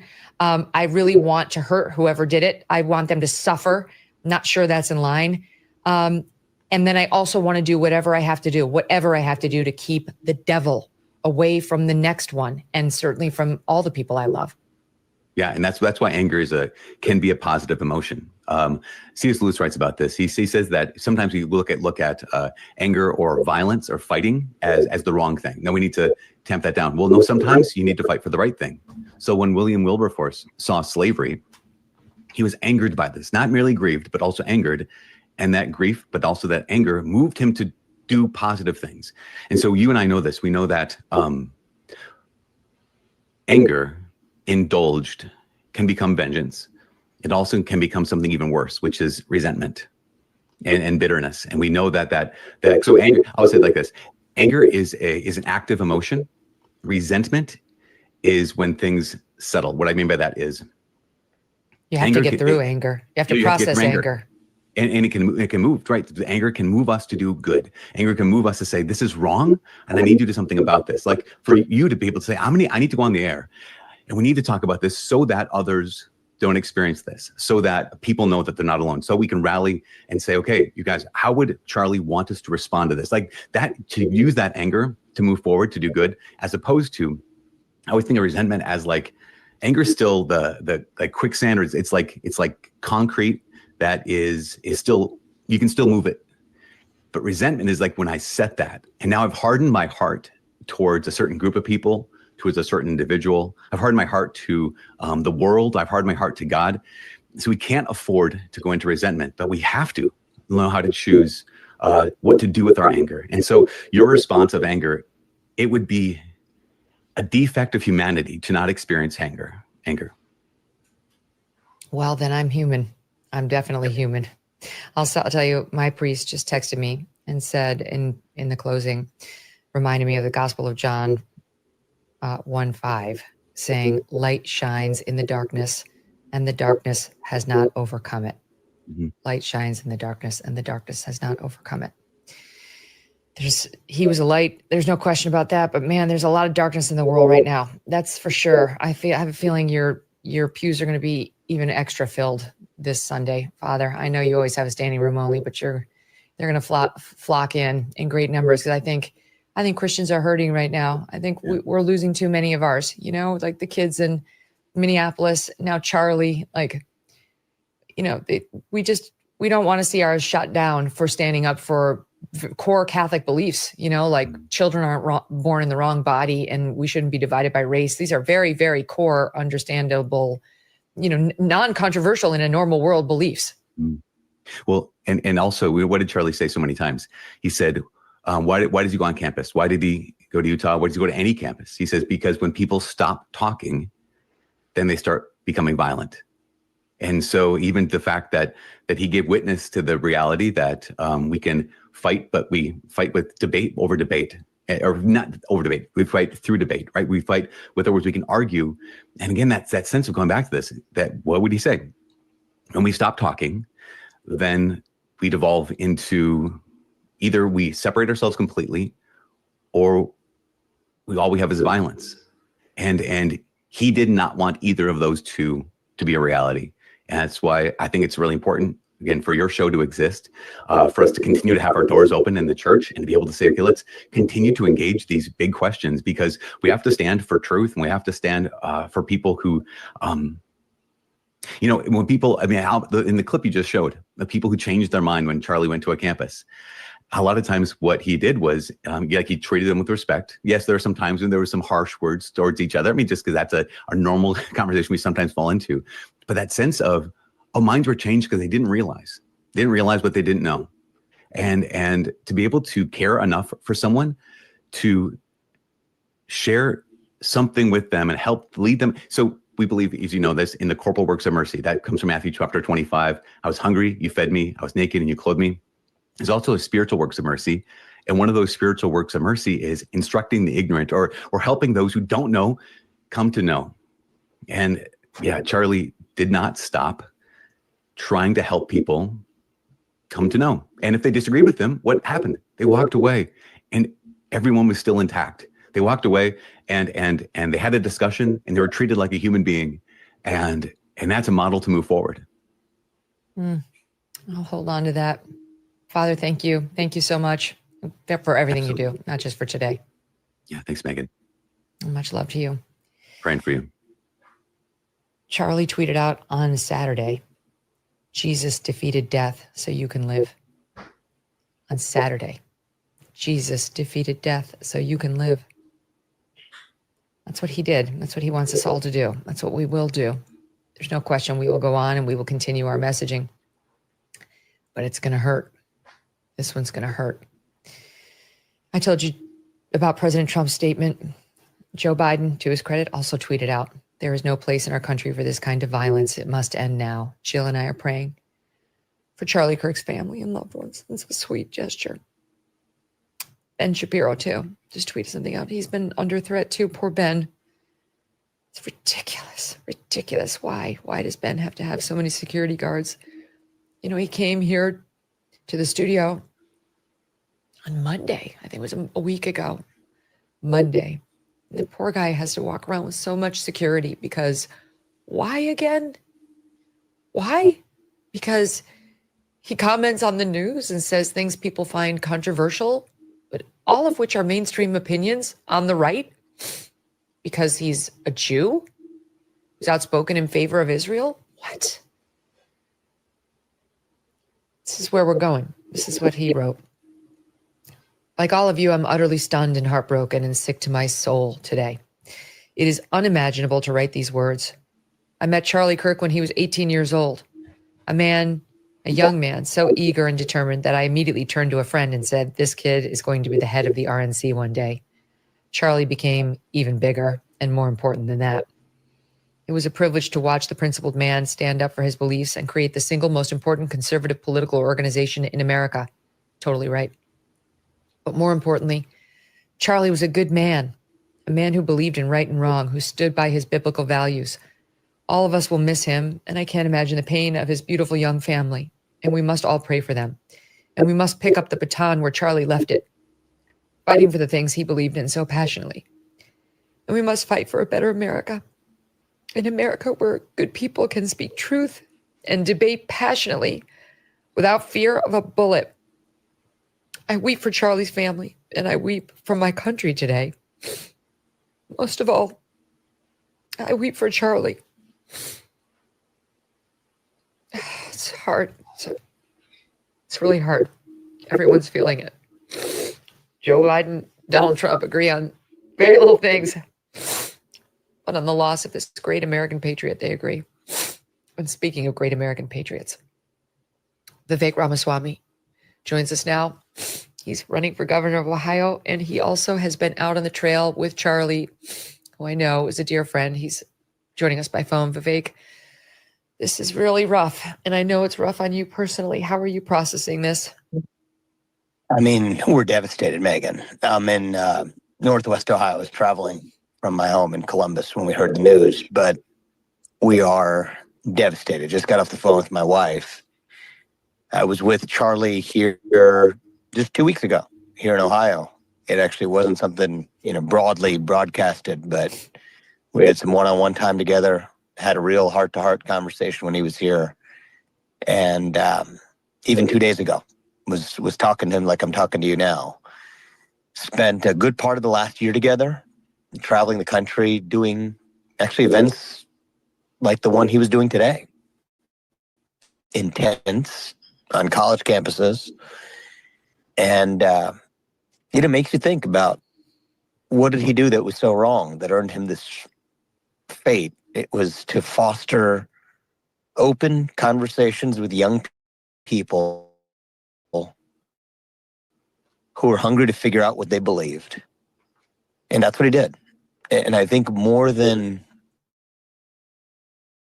anybody else I know, I really mean it when I say this, I think more than anybody else I know, he was committed to talk to people who disagreed with him, to do openly.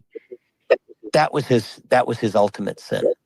It turns out, in the twisted world we live in today. And, God blessed him with immense gifts that rarely a person might have. And what I love about Charlie is that he was not afraid to use those gifts to do what he felt was right for his country. He knew the risks he was taking. I mean, he had 2 kids. They're a little younger than mine, 2 years apart. I think around 3 and 1. Yeah. Worst kid's age. And he did it. I mean, those kids are going to grow up without a great father. They were kids to a great father, a great man, a great American, and they're going to grow up without him. But he took those risks for those kids so they could grow up in a country that he believed in. Yeah, I was just talking about this. I just was talking about this the other day. It was Graham Linehan, the Irish citizen who got arrested in the UK for tweets on the trans issue. Mm-hmm. And he's paid a dear price for his own outspokenness on controversial issues. And he said, not in the trite way, Vivek, but like in the way that really struck me. He said, I speak up for my daughter because she can't. And he meant more than just she's too young to really understand these issues and process them. He meant there's fear, and that our young people today really, they're not in a position like you are, like I am, like Charlie was, to risk professional reputation or blowback or cancellation, what have you. By but no one's factoring that in, right? Like that's, even as a politician now, you must have seen your risk profile go up, but do you really think your life is on the line when you're out there talking? as a public figure, I've always known it's a risk, but it never really felt like a real one. Not until the last year. Not until the last year. But I think that we've taken a dark and twisted turn in the country where this has become normalized. If this were shocking, this would be bad enough if this were an event, Megan. If this were utterly shocking that none of us saw this coming, that alone would be horrific enough. And yet the only thing more horrific is that actually it's not that shocking. Charlie saw it coming. He talked about the culture of political assassination at a time where people thought he was hyperbolic for saying so. Right? And an ultimate devastating irony was his clarity of vision that he ended up suffering the consequence of what he saw for our country. Is it that surprising when you have 2 assassination attempts on our current U.S. president, which in his case, thank God, he didn't suffer the same fate. But I think the thing we got to understand and wrap our head around here, I think today is, there's going to be a long conversation to go around how we turn around the policy, the culture, the environment in the country where we get back to the America you and I know and love, where we can talk to each other, disagree vehemently, have the space to disagree vehemently, but still do so with the confidence that we're going to do so safely and with mutual respect and dignity for human life. We're going to get back there. But, today, just in this moment, I mostly just want to remember a great man who's, born only so often as somebody with Charlie's talent and Charlie's gifts. And in, 30 plus years, 31 years on this earth, he was able to, in a shorter time than most are given, accomplish more than most do. And I just pray for his kids that they're able to grow up. I know they have a wonderful mother as well, who's one of the strongest people out there. I can only imagine what she's going through, but oh God, I hope those kids grow up. And mom. Yeah, imagine. And I don't know this for sure, Megan, but we have a lot of mutual friends and whatnot. But from what I heard and understand, they were around there today. Imagine what the kids are young. They're 3 and 1, and I feel for them. But imagine her and what position she's in. Now having to raise those 2 kids. And it wasn't just Charlie taking the risks. He knew the risks he was taking, but his family knew it. She knew it too. And they did it together anyway because they believed in doing their part, whether you agree with them or not. They believed earnestly and in their deepest faith that they were doing their part to create that country for their kids. And today paid the price of an ultimate sacrifice that, at least in Charlie's case, he didn't discount that. He wasn't blind to it. He talked about it as a risk. Mm-hmm. And, today, at least we should, for our country, remember a great patriot who in many ways put his life on the line today, literally, to speak what he saw as true and good and virtuous and right for the nation he loved. And I hope, for his sake and for ours, that his kids are able to grow up in a country that moves on from this sick culture of violent retribution. Let's just say at some point we're done with it. And if it isn't now, I don't know when it'll ever be. And so people like you are you're the answer. You're the answer. You out there on this is not a political ad. This is not I'm not involved in the Ohio race.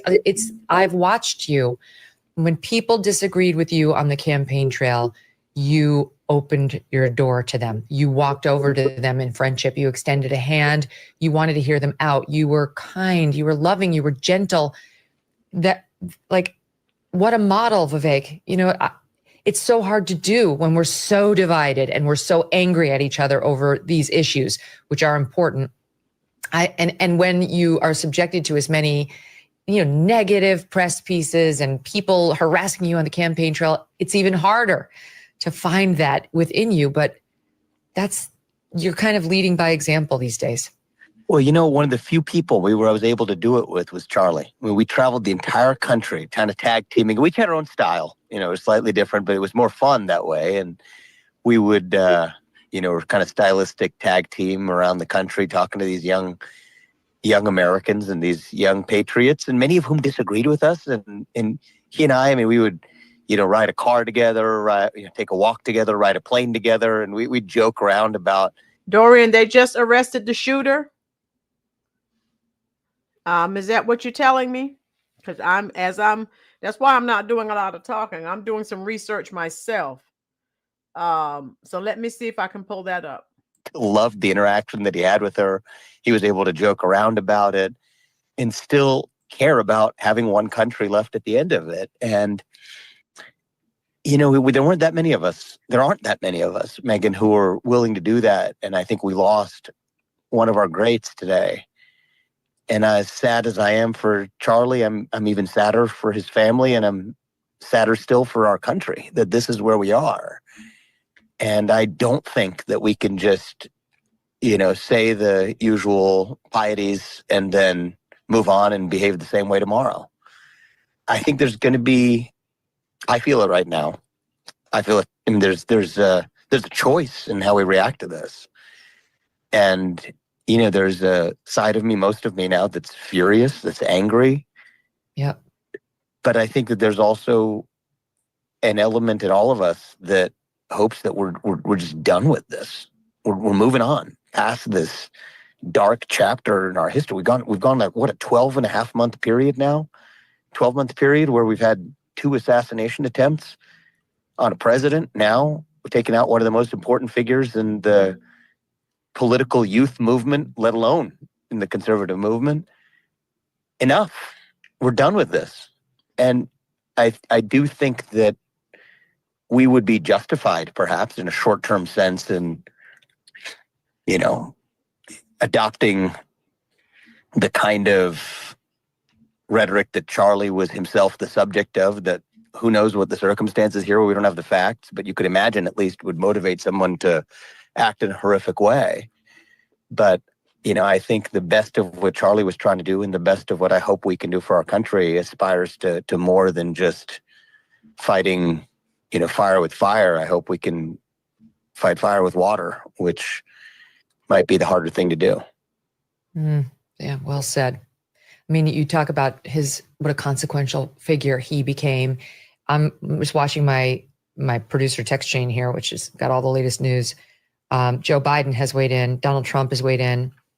Donald Trump has ordered the flags to half staff in memoriam of Charlie. I mean, I don't remember the last time. And here's a picture of the White House flag atop the White House at half staff now. By orders of the president, we'll be lowering ours momentarily. I don't remember the last time we've done that for a civilian, not a world leader. He'll do it sometimes in the wake of mass shootings, but for an individual, it's, I think, rare. Barack Obama, too, now weighing in as follows. We don't yet know what motivated the person who shot and killed Charlie Kirk, but this kind of despicable violence has no place in our democracy.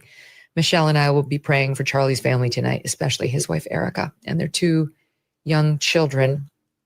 That's what we need. I say bravo to Barack Obama and to Joe Biden and to Donald Trump, who understand, Vivek, in these moments, there's something bigger happening. There's something really profound afoot today that's more than partisan bickering, even though we're angry, even though we want vengeance against the man who did it. Like the good, the truly good, like in our hearts and our souls, good Americans have to unite in standing against this sort of political violence. Even if we're going to fight about the political issues the very next day, those people who understand how vile this is and who are able to check their politics and hold hands in solidarity against this must do it. And that's why I accept those hands of friendship. That's who we are. That's who we are.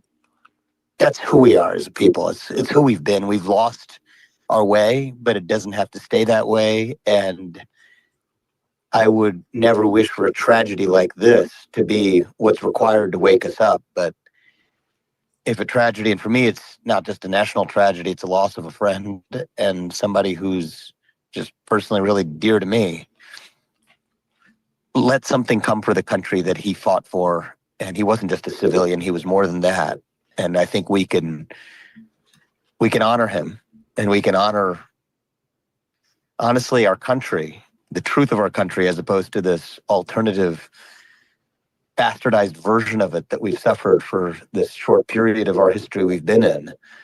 We can revive our true country by being a place where, yeah, look, Barack Obama, Joe Biden, Donald Trump, you're and everyone in between can agree that we're a place where we respect life, where we respect the lives and the dignity of our fellow citizens and our neighbors, that we can disagree like hell at times and still, ideally, we'll get together at the dinner table at the end of it and call ourselves still citizens of the greatest nation known to the history of mankind. That's who we are. That's what Charlie Kirk saw. And I hope that is what his life and now tragically his death can cause us to pause and remember and revive. And that's the best we can do today. So anyway, Megan, thanks for doing what you're doing. And I know it's not easy for you either. I tried to resist your You said, I'm not sure I can do it. I said, none of us are doing well. Like we're all letting it hang out. So thank you for joining. Yeah. I know it's a challenge and I really appreciate it, Vivek. All my love to you. Take care. Thank you, Megan. You know, one of the things I loved about Charlie, in addition to everything else that we've discussed, was that he was more than just somebody who would comment, still getting used to the past tense, on the news and, articulate his viewpoints and my own, for that matter, on so many issues so effectively and compellingly. But he also wasn't afraid to talk about life and relationships and a man and a woman and how to be a good dad, like all those things. He knew that his viewpoints were important, that his opinions on those things mattered to young people listening to him. And he did not waste that opportunity. When he was on, was it 2 weeks ago? It was very recently. I played for him a clip that I had seen of him online that I loved. I loved. He went on this smaller podcast and something about coffee in the morning. I can't remember, but forgive me, those guys. I did say it on the show. And they got into the subject of paying on the first date and who should pay. And we re-queued it up. Here it is. Women want to be taken care of. I know this is like super provocative, but like deep down, they want a man to be able to provide for them financially. Should a man pay on the first date? 100%. Like, what kind of a wuss beta male is splitting the check? Like, who are you? It's like, I'm just sorry. It's I would go into debt and like scrub dishes before a woman paid for it. I split the check quite a lot. So I'm sorry. I don't mean to offend you. You guys are great. That's incomprehensible to me. I think that's to me. I thought it was a great financial decision. So from your prism, I totally get that, and like you have really good financial discipline. I'm sorry, like I would be so humiliated if I find that to be like the greatest beta male like humiliation. To save money? To like the idea that a woman that you're trying to court. Now, if it's like a friend thing as a first date, you don't even know if she's like the quality. It does not matter. I'm sorry. By the way, that money you save is not worth the honor that you compromise. It is such a big deal. It's a massive deal. The money you save is not worth the honor that you compromise. What a gem. How does he come up with that stuff? It was more than 2 weeks ago. It was August 6th. And at that point, he had just a little over a month left to live when we played that on my show, and we laughed about it together. None of us knows how long we have. You lose friends, you lose family. It happens in slow, gradual ways, and it can happen suddenly and in horrific ways. And I always come back to the same place, and you guys have heard me say it, the things that really matter in your life are within 15 feet of you. And those are the things that you should lean into. And those are the things that Charlie leaned into too. He loved getting out there on the road and going to college campuses. He loved coming on camera. He loved debating with people. He loved coming on our show and doing his show and doing the Turning Point events, which are so special and so influential and important. But he loved his family more than anything. He loved God. And that's what we should need to do. That's all we should do tonight. Lower your flag to half staff. Doug just texted me. Ours is down already. And hug your children and hug your spouse and go to church this weekend or temple or synagogue or mosque, whatever you do. Say a prayer for everyone who's suffering because of Charlie's death, especially his family. And then we must move forward with priorities in place, with love front and center in our lives and connection, and not too much time away from those who matter to us, right? Like, have the family dinner, move things around to make it happen. Don't prioritize only your work. Make sure that valve gets some liquid in it, fill up all of these valves and then move forward. You can't live in fear. He wouldn't have wanted that. He certainly didn't do that. You can't allow yourself to be consumed by anger. As Father Mike Schmidt said, anger is appropriate and we will feel it, and it is righteous anger. Has it been confirmed that the shooter's been arrested? Someone let me know, please. Thank you. Very empathetic because she's a teenage girl. When other things happen, don't take on every upset as your own. Don't take on every tragedy that you see in the news or around you as if it's personal, because it'll break your heart. Well, our hearts are broken right now. And for some of us and many of us, it does feel personal, this loss. So we need a time to grieve, and we need a time then to feel really angry. And then we need to move through those emotions and do something about it. Not violence, not ruining any commentator's life. For what it's worth, I know Van Jones a little, and I told you before I wasn't blaming Van Jones and talking about that soundbite. I was trying to set the stage for what Charlie was doing this week. He's devastated too. Van's a good man. He's devastated too. So in any event, but the perpetrator should be held to account to the fullest extent possible under the law. And then we must take an honest look at what motivated him. I'm assuming it was a him. What was it? Was it just some nutcase? If it was a nutcase, we are not going to skip by yet another tragedy without institutionalization. I will go. I pledge to go to the White House myself and talk directly to the president about it. I promise you, that's what I will do. But what is it? We need to know what it is. And to know what it is, we need to catch the person. So it's all hands on deck. If you know anything, if you have any reason to believe it's someone you may know, or you've heard something, or you're in Utah, we have a lot of fans out there, contact the FBI. I have no doubt that Kash Patel and Dan Bongino will be all over this.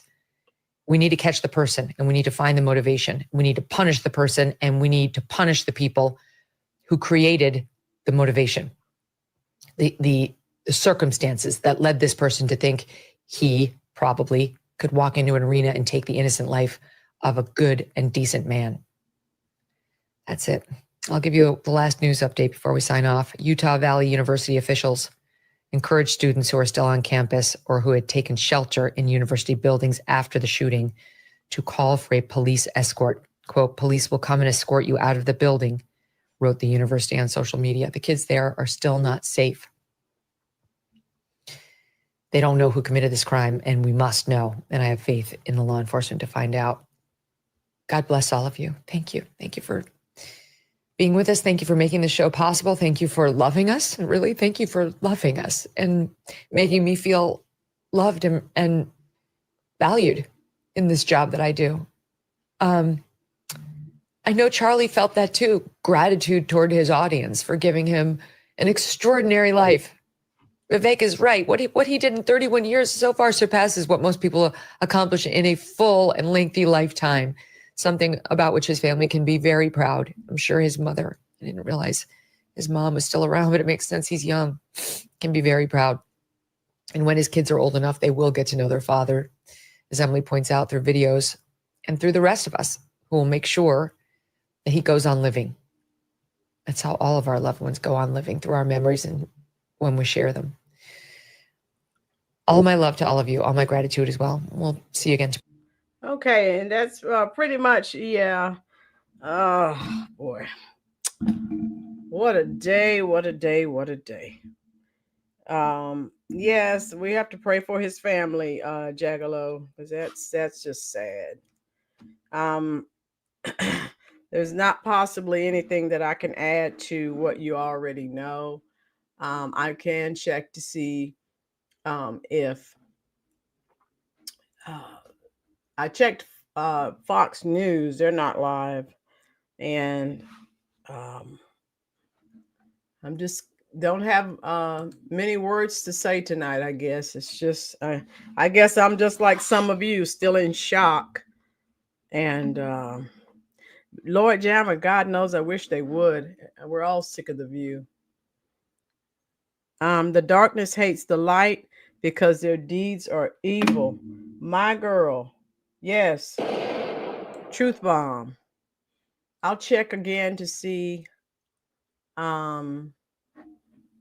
if anyone is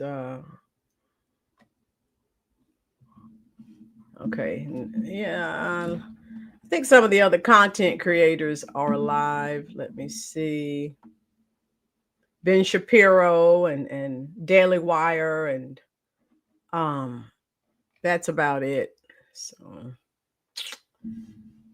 oh boy. Let me see. Yeah, I still do not see. I thought maybe Fox News would go live, but they're not. So, I don't see anything else. I'm searching before we sign off. But I'm not seeing, I'm just seeing other, right now, all I can see are other content creators. Yeah, thank you so much, Maga. Yeah, I was used to watching his videos on his channel, and you know, oh my goodness. I'm just like, Florida, oh, he did? Okay. My girls, yeah, Ben Shapiro's a target. He sure is. Spread truth, not hate. Yes, Jeremiah, I agree. There's enough hate to go around, and the hate, this is what it leads to. So let's I'm with you. Let's spread love. God knows. Let me see. Live from, let me see. I may have found another. Let me see. Live from Fox Lab now. Let me see. Okay. Yeah, I have another video I can share with you. Hit that like button for me, please, folks. Oh my God. Yeah, I found live now from Fox. So let me go. I'll take you there. Oh my God. Okay.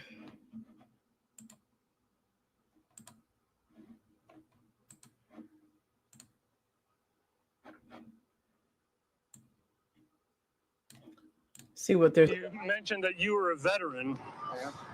When this happened, what did you do? These are the types of situations where I served in Afghanistan in 2011. Gunshots aren't a foreign thing to me. I had actually had this discussion with other spectators, how what Charlie was put in was a bowl, an absolute kill box, right? Okay. It's just a bowl with him on one end, and he does have an evacuation tunnel, which was great. But I had the discussion with them on, hey, you know, heaven forbid something happens today, this is what you need to do. Get up against the wall, go out through the tunnel. It's the safest way out. And when everything happened, that's exactly what I did. I said, everybody up against the wall, go out through the tunnel, everybody get down. And it was just sheer panic. Sheer panic. Could you tell where the shot even came from? In a small enclosed space like that, and like I said, what we call kill box, there's no telling. I had no idea. Yeah. I'm going to leave that up to investigators and professionals to do that. But in a confined space like that, I don't care what anybody says. It's virtually impossible to tell what the rest is.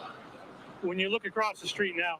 All right, you're just listening in there to these eyewitnesses talking about it, even dictating what the question was when the shot rang out. He was asked about shooters, about political violence in the recent weeks and months. And also, this is coincidentally the day is jury selection wrapping up in the Ryan Ruth trial, the second assassination attempt of the former president. And we're watching here on Live Now from Fox. Soon an update from the governor, Spencer Cox, to provide that in Utah, talking about the fatal shooting of this individual, Charlie Kirk, the conservative commentator. Let's be joined right now here on Live Now from Fox, law enforcement expert, friend of the program, David Katz. Thank you so much for joining us here on Live Now from Fox. And this is a very dynamic, fluid situation. A suspect still at large, a large manhunt. What, in your eyes, is law enforcement doing right now to apprehend this individual? I would hope by now they have an identification, at least by photograph and camera and video.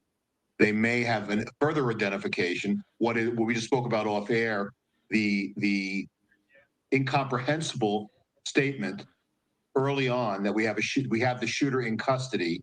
If you think about how completely reckless that was, because now that we know the shooter was not in custody, you had hundreds and thousands of people on the campus. You probably still had normal campus business ongoing, and you had an unsecured scene with someone who just murdered a fellow human being. I'm still trying to wrap my head around that.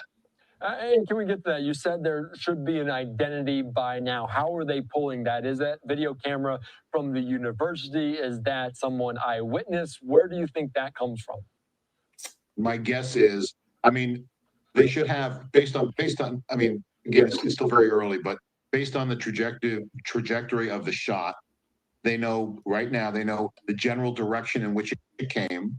They may have a good indication as to whether it was. It had. My guess it was upward from an elevated position downward. That's what's being reported.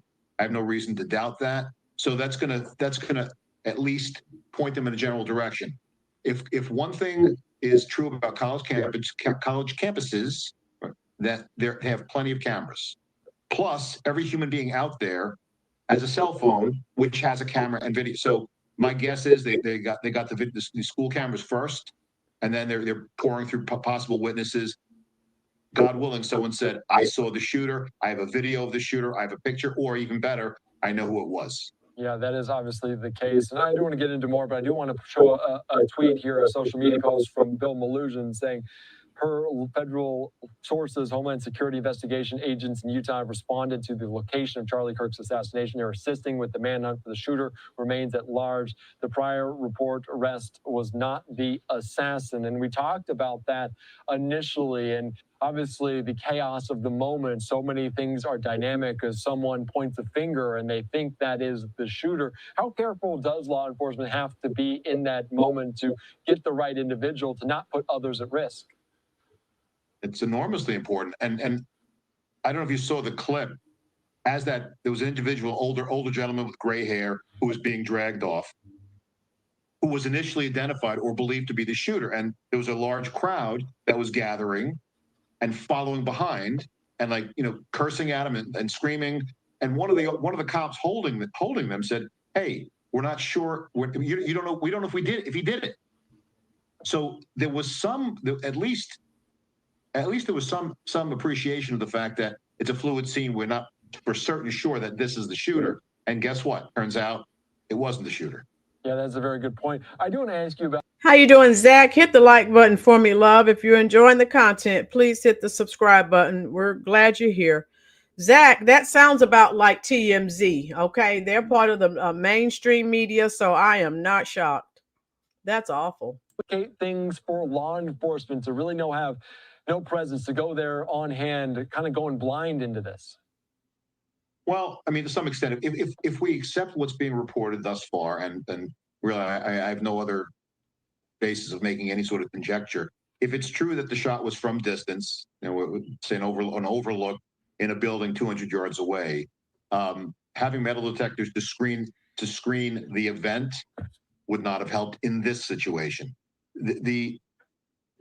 I have no doubt that the security detail around Mr. Kirk, who apparently reacted very, very quickly and appropriately, their concern, without a doubt, was someone rushing the stage, a person who would either lunge at Mr. Kirk or draw a weapon, and so that was that close quarter danger.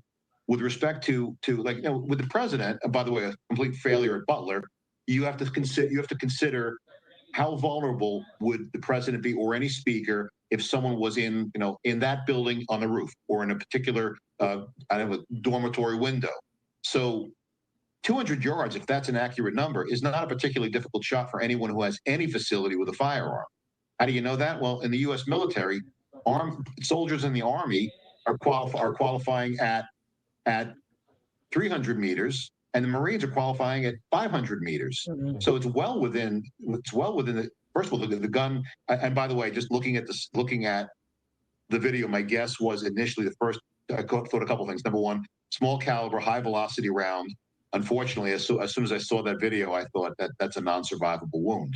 But the effective range, and the question is, it's hundreds of yards. Yeah. The question is, in civilian security, what can you do about it? Well, there are a few things, but what you can't do, you can't put counter snipers on roofs. You can't do that. You can obscure vision, for example. Like when Charlie was in that kind of canopy area. If you're worried about elevated position, you could hang banners, you could hang screens, or even an American flag just to obscure the view. You could shoot through that, but you wouldn't have a clear target. So that's one possible thing that he could have done. Very interesting, and that is interesting just to show the capability, especially from the military background. David, hold on real quick. We're hearing reaction from lawmakers on both sides of the aisle there on Capitol Hill. Let me dive out to this real quick and hear some of the reactions. I'll bring you in here momentarily. Worse and worse, and it's got to stop. And I don't care whether someone's liberal or conservative. It doesn't matter. It has to stop. This afternoon. I mean, I think what has just transpired is tremendously disturbing. It is the latest evolution and instance of political violence in the United States, and it must end. Congresswoman, what message do you have to your fellow lawmakers regarding the political environment? What message do you have to your fellow lawmakers regarding the political environment and the rhetoric that has been put out in the media? You know, beyond rhetoric, we need to talk about action, and we need to talk about, yes, there are words, but most importantly, we are in a job of leadership. We are in a job of action. We are in a role and a position where the American people are looking to us to do something about this. And every single day, people are dying due to gun violence in America. And every single day, there are people in this building that continue to vote against doing anything. They vote against universal background checks. They continue to support legislation and also remove any way to block the mentally ill, to block extremists, to block people with histories and records of domestic violence from getting guns in their hands. So are we going to do something about this or not? We have a political assassination that happened at the same time as a school shooting where children are dying on the same day, a week after a shooting at a Catholic school where children were gunned down while praying. Are we going to do something, or are we going to argue over rhetoric? That is my question about this. We have to pass gun safety legislation and stop this. One congresswoman was saying, it was yelling at Republicans, and it was you, Democrats. I mean, people can finger point all they want. Look at the record. Look at the actions of what we are doing. I don't think a single person who has dedicated their entire career to preventing gun safety legislation from getting passed in this House has any right to blame anybody else but themselves for what is happening.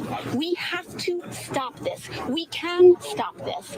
And why don't we start by acknowledging that basic common sense gun safety legislation is not taking away a gun, is not attacking the Second Amendment, but it is about ensuring the safety of our children, of women, of people across this country, to ensure that guns and firearms do not get in the hands of people who are going to use them against human beings, period. Domestic violence is one of the highest indicators of whether a person is going to kill someone else with a gun or not. There are so many other indicators. And I think it is so deeply important that when a politician tries to blame words for inaction, they need to look at their action and their record. We like enough of this. This is horrific. This is awful. And the assassination of Charlie Kirk risks an uncorking of political chaos and violence that we cannot risk in America. We cannot risk it. Thank you. Are you worried about holding events in public? All right, just listening in there, Alexandria Ocasio-Cortez talking about this here on Live Now from Fox. Just her words saying uncorking political violence. We've seen different violent incidents at different locations, including schools there in South Minneapolis at Annunciation Catholic School very recently. We're still awaiting Spencer Cox, the governor of Utah, to step up to the microphone, but let's bring in right back here law enforcement expert David Katz. Thank you for hanging out with us, for hanging on while we're jumping into some of that sound. But as we were talking about the investigation, she called it an assassination. And obviously prosecutors will have to go through later and figure out what charges they will bring against this individual. But do they take any assumptions at this point when they're starting an investigation to potentially help them out? Well, I don't think it's a real investigative leap to figure out political bias or animus might be the motivating factor in this incident. I mean, I think that's just a no-brainer. Could it be something else? I mean, there's a difference between possible or slightly possible and plausible, and that's not plausible. So yeah, I think I finally can agree with Ms. Ocasio-Cortez on something. It was a political assassination. Her other comments were mind-bogglingly ignorant. Yeah, with respect to background checks, I would point out that the shooter just recently at a school passed a background check.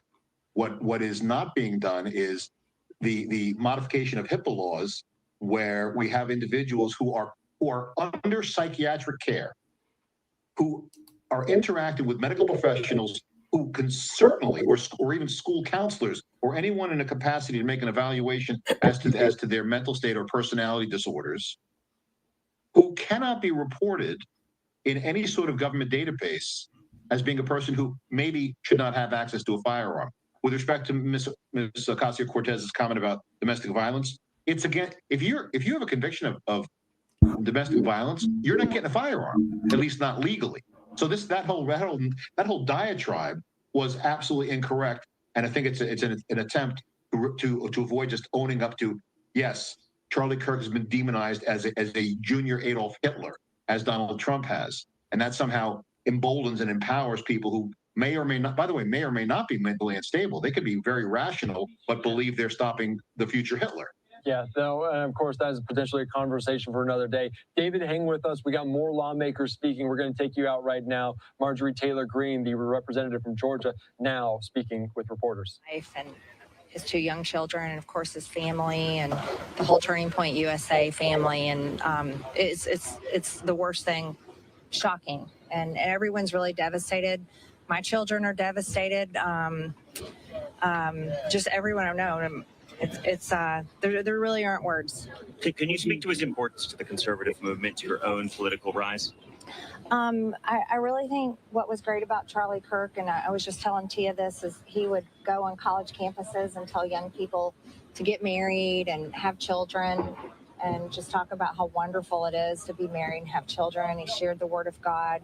He was a Christian, and he shared the gospel of Jesus Christ, and he encouraged young people. And he also would have debates on ideas on college campuses, which, I mean, that's our First Amendment, and college campuses have always been a place for that. And I believe today he was killed for the words that he says and the things that he stood for. And we're honestly shocked. We're devastated, shocked, and angry. And those are just natural feelings. How close were you to him? Charlie Kirk was a friend. He was a good friend. I spoke at many of his events over the years, knew him when he was a lot younger. And I mean, he's not much older than my oldest daughter, but I just think it's really, honestly, horrific. What kind of legacy does he leave behind to the conservative? Charlie Kirk leaves a huge legacy. It's going to be hard for anybody to fill his shoes. He was extremely important. students all over the country would get very excited if they found out he was coming to their college campus. He brought in thousands of people to hear him speak.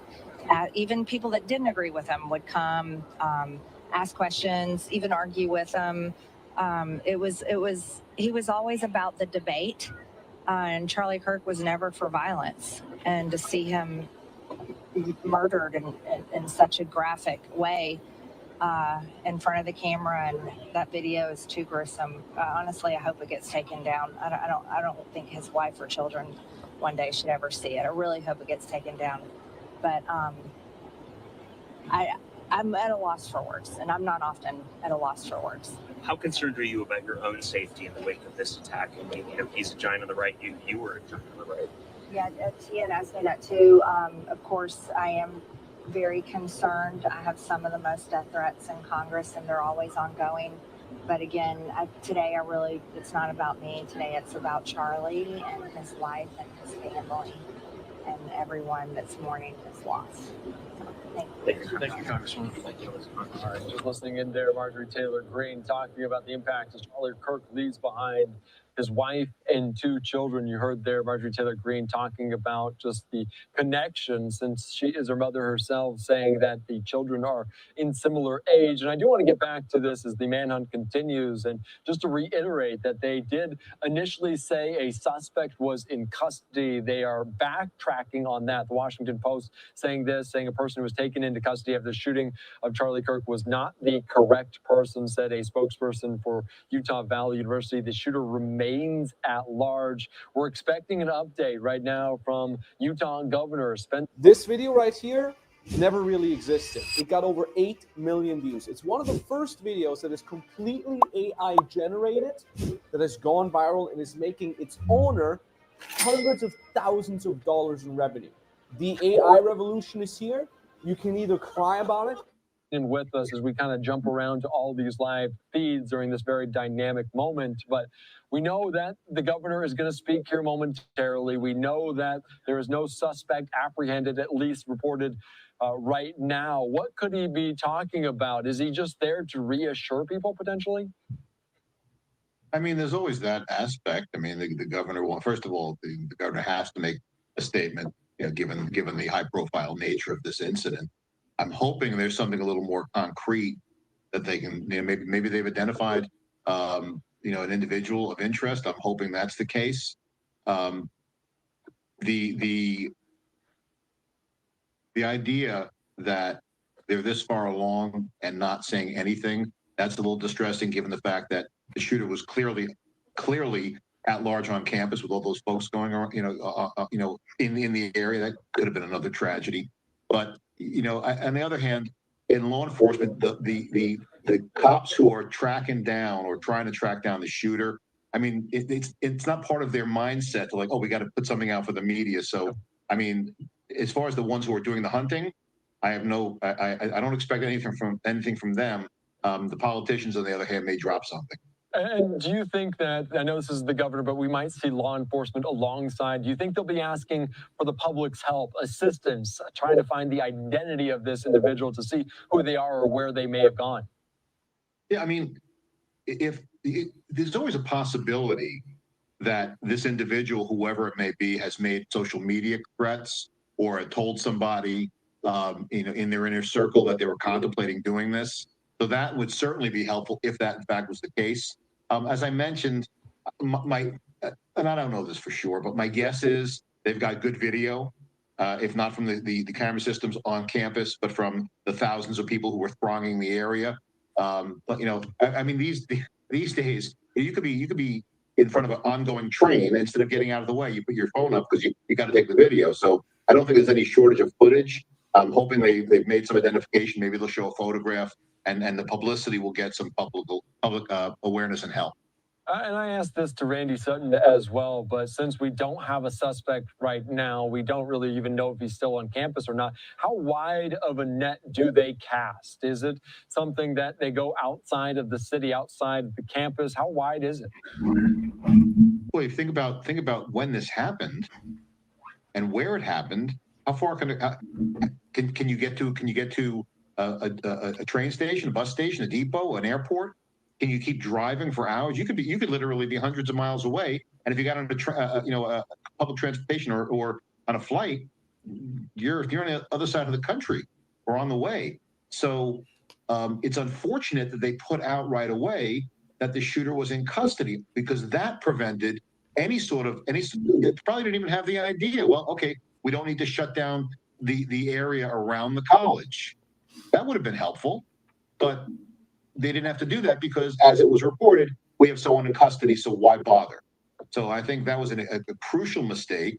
I'd hope to get a little more information on how that happened, but they have to cast a wide net now, and that's unfortunate. Yeah, that is so very true. And obviously some of those frequencies that have been crossed, even they are potentially all kind of getting some of these reports and hearing that even through word of mouth of what's to come. And it looks like it could be any moment. So I'll have to cut you off as soon as the governor steps up. But what other questions do you have? Because obviously we look at it through a different lens. What are you most curious about, David? I mean, I'd like to know a little bit more about the way they assess the security issues and challenges when they select a venue.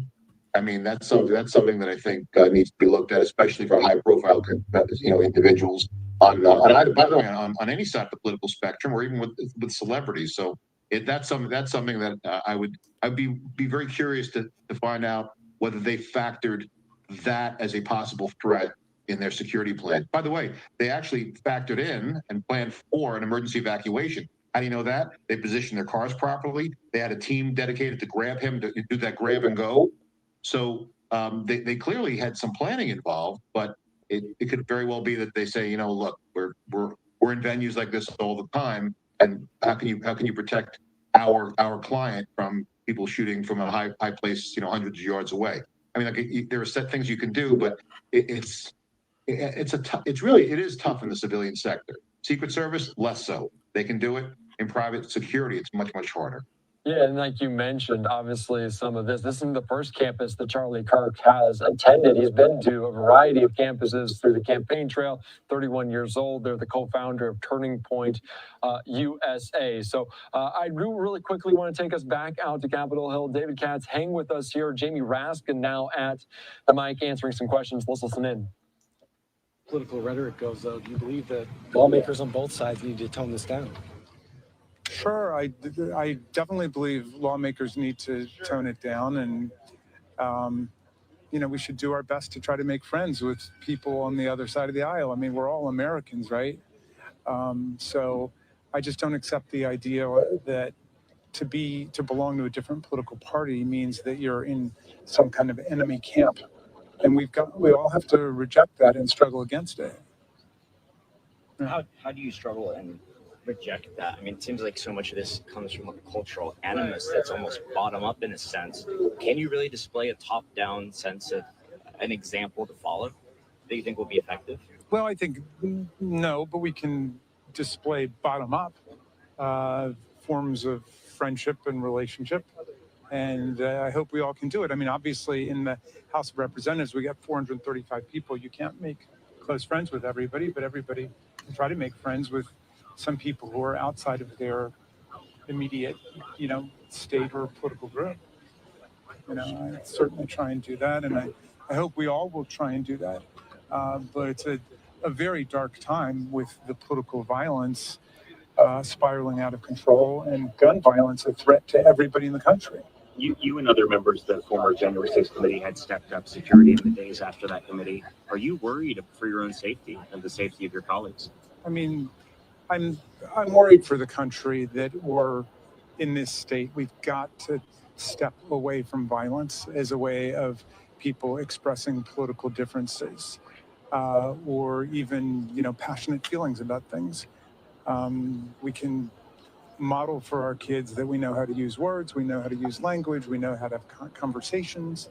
But the idea that people use violence as an instrument of their emotion is just intolerable. The whole reason we have a social contract is to make ourselves safer. And that means that we resolve conflicts within American society nonviolently. And that's something that every political leader and public official today should be speaking up for. And we should be modeling as much as possible civil dialogue, even when we have very strong disagreements about stuff. We've got to model civil disagreement. And then, I feel very strongly about gun violence and the unique situation the United States of America is in. And I've been very willing to talk to colleagues across the political spectrum and across the aisle about why I think we need to act. We have more than 90% of American people who support a universal violent criminal background check on all gun purchases. Commanding majorities support bans on. Oh my God, Cammie, you're right. It's on Instagram. It is, it's unwatchable. You are absolutely right. Oh my God. Oh. So, some people say it's impolite or impolitic to talk about policy solutions on a day when people are shot. Unfortunately, people are shot every single day in the United States of America. So how are we ever going to get out of this nightmare if we don't have an honest accounting of what's taking place in our own society? Thank you. Thanks, sir.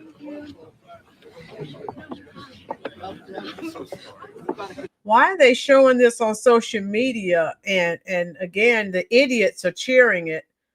Oh my God. When karma comes for some of these people, I tell you, none of us needs to be around them.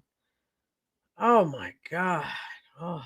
In front of the microphone right now. We'll see how soon Spencer Cox is able to step up there and provide an update. The suspect still at large in the fatal shooting of political commentator Charlie Kirk there, as President Trump confirming that, calling him legendary, saying he was a great person and a true American patriot. So monitoring this here closely on Live Now from Fox. Let's bring into the conversation lawmakers on the ground there in Utah. Utah State Rep Mike Peterson, thank you so much for joining us here on Live Now from Fox. And I think a lot of people are continuing to grapple with why this happened, what's going on in Utah, what's going on in the country. What's your initial reaction?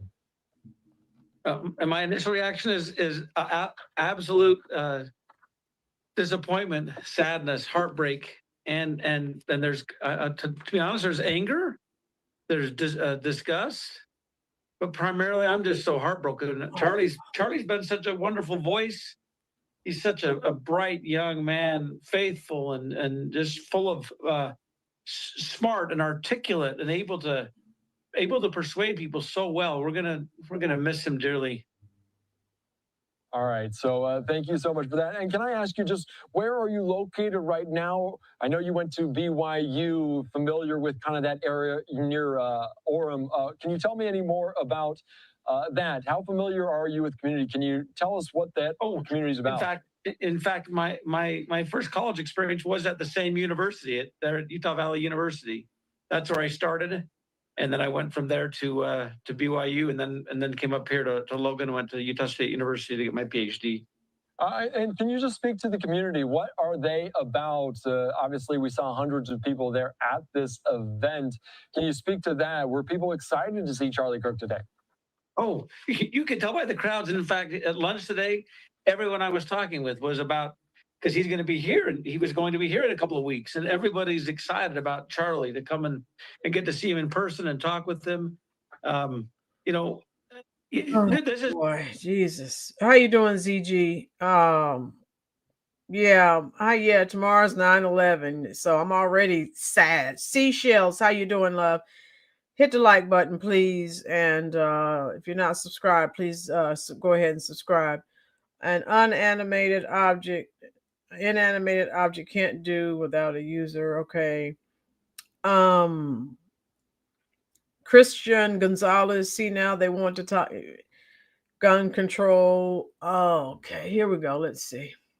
It took the life of Charlie Kirk is now in custody, saying thank you to the local state authorities in Utah for your partnership with the FBI. We will provide updates when they become available. And we are expecting to hear from the governor, Spencer Cox, here momentarily. But obviously, they misidentified someone earlier on, saying, who looks happy? Connie, I'm sorry if I missed your comment, Florida. I'm just trying to process all of this right now, so I'm a little bit out of sorts. Oh my goodness, this is traumatizing. Tell me who looks happy, ladies.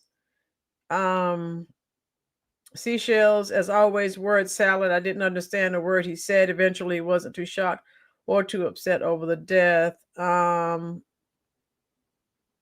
still don't know who we're talking about. Steve. Oh, yeah.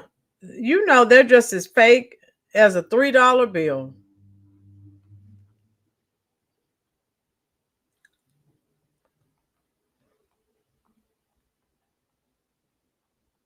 Lord knows. Oh, I'm just. Woo, here we go. Obviously, your family is safe there, saying they were on lockdown, a suspect now in custody. I appreciate your time. Thanks for joining us here quickly on Live Now. And thank you for covering this for us. Thank you. All right, thanks so much. All right, let's quickly shift gears here on Live Now from Fox. Take you right out there to Utah. Spencer Cox providing an update. First hear from Utah Department of Public Safety Commissioner Bo Mason. Then we'll hear from the FBI Special Agent in Charge, Robert Bowles. We'll then hear from Utah Valley University Vice President Val Peterson, who's been in touch with President Jimenez. And then we'll hear from Governor Cox. I'll turn the time over to Commissioner Mason.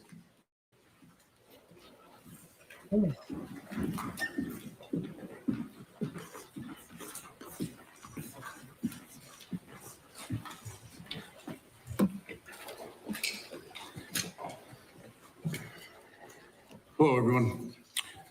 I'm Bo Mason, Commissioner for the Utah Department of Public Safety. Today at approximately 12:20 Mountain Standard Time, political influencer Charlie Kirk was shot in an event at the Utah Valley University. He was taken by private vehicle to Timpanogos Hospital, where he later passed. The Utah Department of Public Safety will be co-leading this criminal investigation to find this killer, along with the Federal Bureau of Investigation. We're working in unison with the County Sheriff's Office, the local police department, and the University Police Department, all of which have been very cooperative and fully engaged in this process.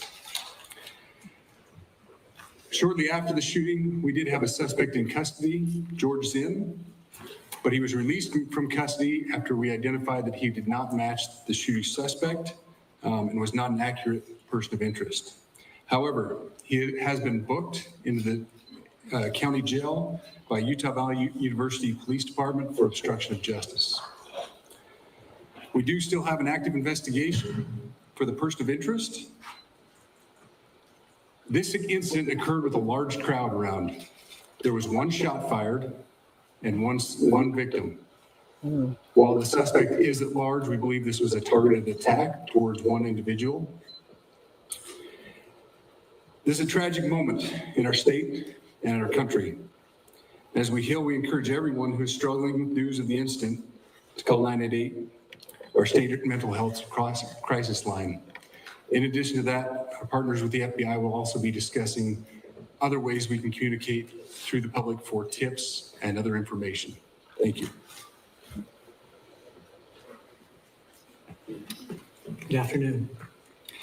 On behalf of the FBI, we extend our sincerest condolences to the family and friends of Charlie Kirk. Our thoughts are also with the people who witnessed this traumatic event. We know that what you experienced was very difficult. Our thoughts are with you as well. As soon as we heard about the shooting, special agents and personnel from the Salt Lake Field Office responded immediately. We have full resources devoted to this investigation, including tactical, operational, investigative, and intelligence. To be clear, the FBI will fully support and co-lead this investigation alongside with our partners. We are working on setting up a digital media tip line, and as soon as it's established, we'll get that information out to everyone. I know there's a lot of questions. This is very much an active case, and this investigation is in its early stages. We are following all the leads and all the evidence. If anyone has any information, please report it to the FBI or local law enforcement. Thank you. On behalf of President Jimenez, who we've been communicating with, and she's on her way back right now, I say that on behalf of Utah Valley University, we are shocked and saddened by the tragic passing of Charlie Kirk. We express our sincere condolences to the Kirk family. We grieve with our students, faculty, and staff who bore witness to this unspeakable tragedy. He was invited by the student group Turning Point USA to speak on our campus. We firmly believe that UVU is a place to share ideas and to debate openly and respectfully. Any attempt to infringe on those rights has no place here. We do not condone any form of violence at UVU and seek to make our campus a safe place for all. Ladies and gentlemen, thank you for joining us on this dark and tragic occasion. I want to thank our law enforcement officers who are leading this investigation, starting with Chief Long and his response here with the UVU Police Department. We're grateful for your leadership and your team. And again, to the speakers that you've just heard from who are co-leading this investigation. I also want to recognize Sheriff Mike Smith, who has been an invaluable partner as this investigation moves forward. I've been in touch with President Trump, with FBI Director Kash Patel. We are completely aligned with our state and federal partners as we work through this case. Now, this is a dark day for our state. It's a tragic day for our nation. And I want to be very clear that this is a political assassination. We are celebrating 250 years of the founding of this great nation. That founding document, the Declaration of Independence,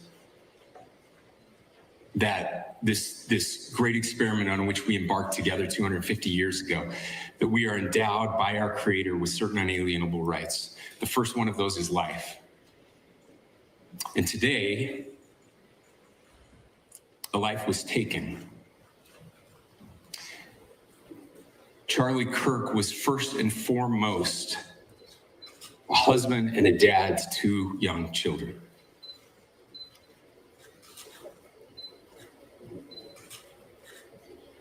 He was also very much politically involved, and that's why he was here on campus. Charlie believed in the power of free speech and debate to shape ideas and to persuade people. Historically, our university campuses in this nation and here in the state of Utah have been the place where truth and ideas are formulated and debated. And that's what he does. He comes on college campuses and he debates. That's foundational to the formation of our country, to our most basic constitutional rights. And when someone takes the life of a person because of their ideas or their ideals, then that very constitutional foundation is threatened. Now, we have a person of interest in custody. The investigation is ongoing. But I want to make it crystal clear right now to whoever did this, we will find you. We will try you. And we will hold you accountable to the furthest extent of the law. And I just want to remind people that we still have the death penalty here in the state of Utah.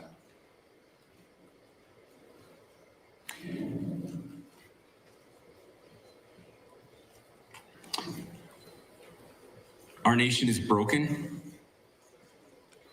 We've had political assassinations recently in Minnesota. We had an attempted assassination on the governor of Pennsylvania. And we had an attempted assassination on a presidential candidate and former president of the United States, and now current president of the United States.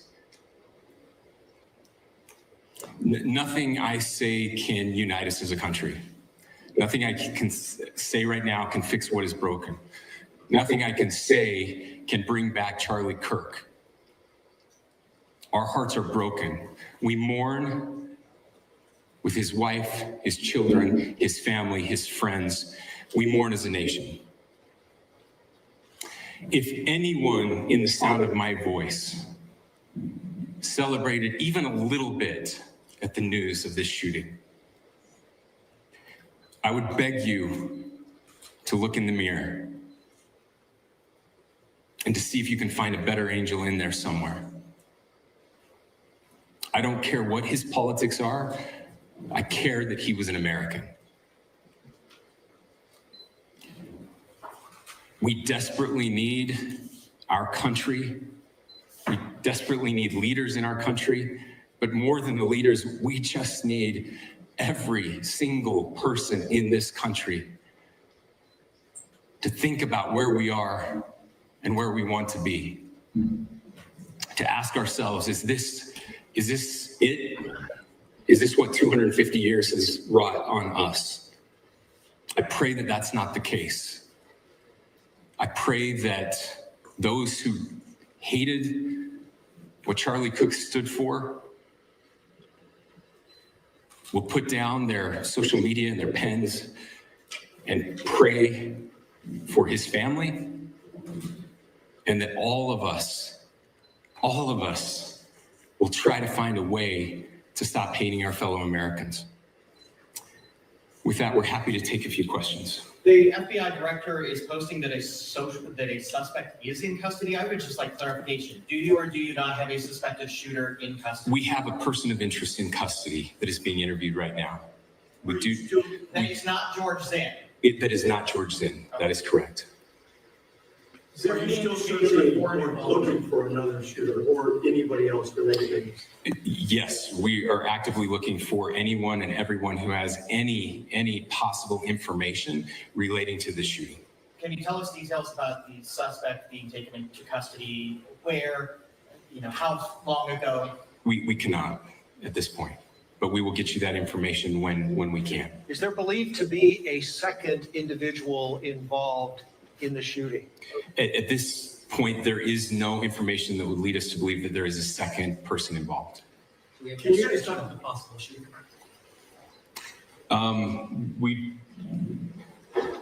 Do you want to talk about what we know there? Yeah. The only information we have on the suspect, the possible shooter, is taken from closed circuit TV here on campus. We do have that. We're analyzing it, but it is security camera footage, so you can kind of guess what the quality of that is.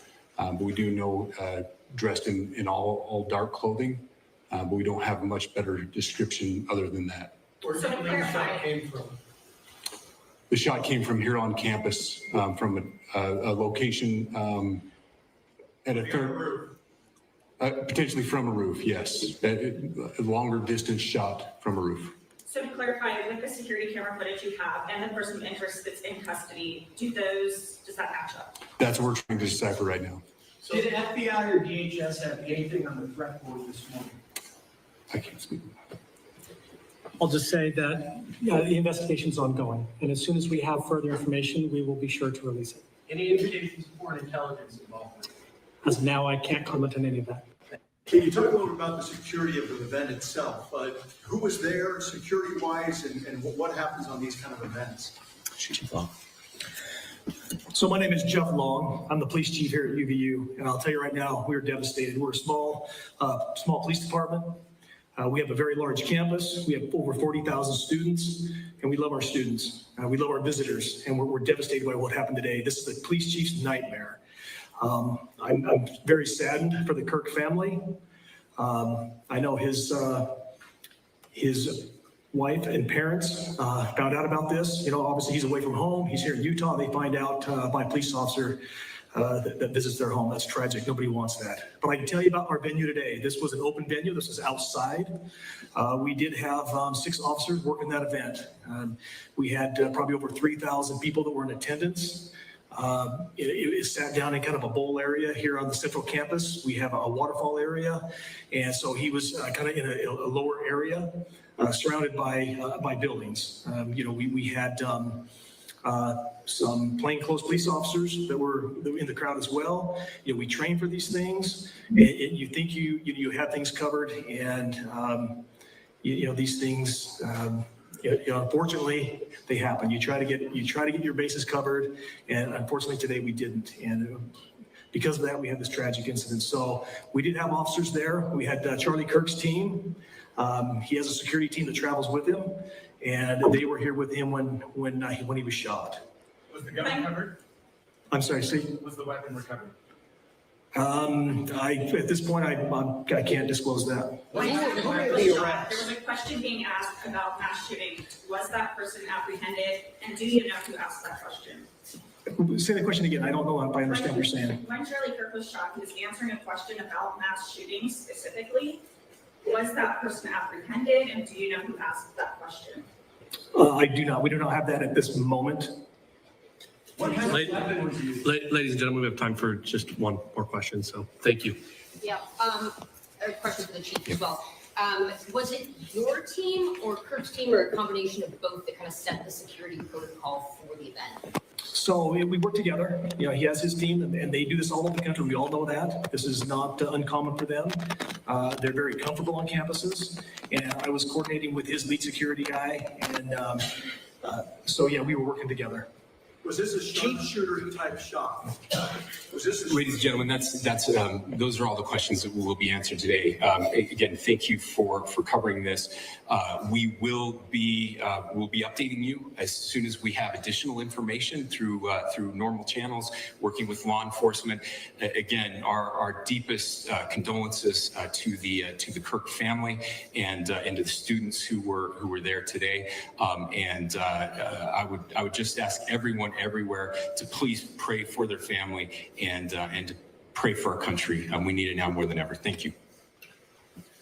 All right, just listening in there, that was the chief of Utah Valley Police alongside Utah Governor Spencer Cox providing an update, and it was somewhat vague off the top on exactly if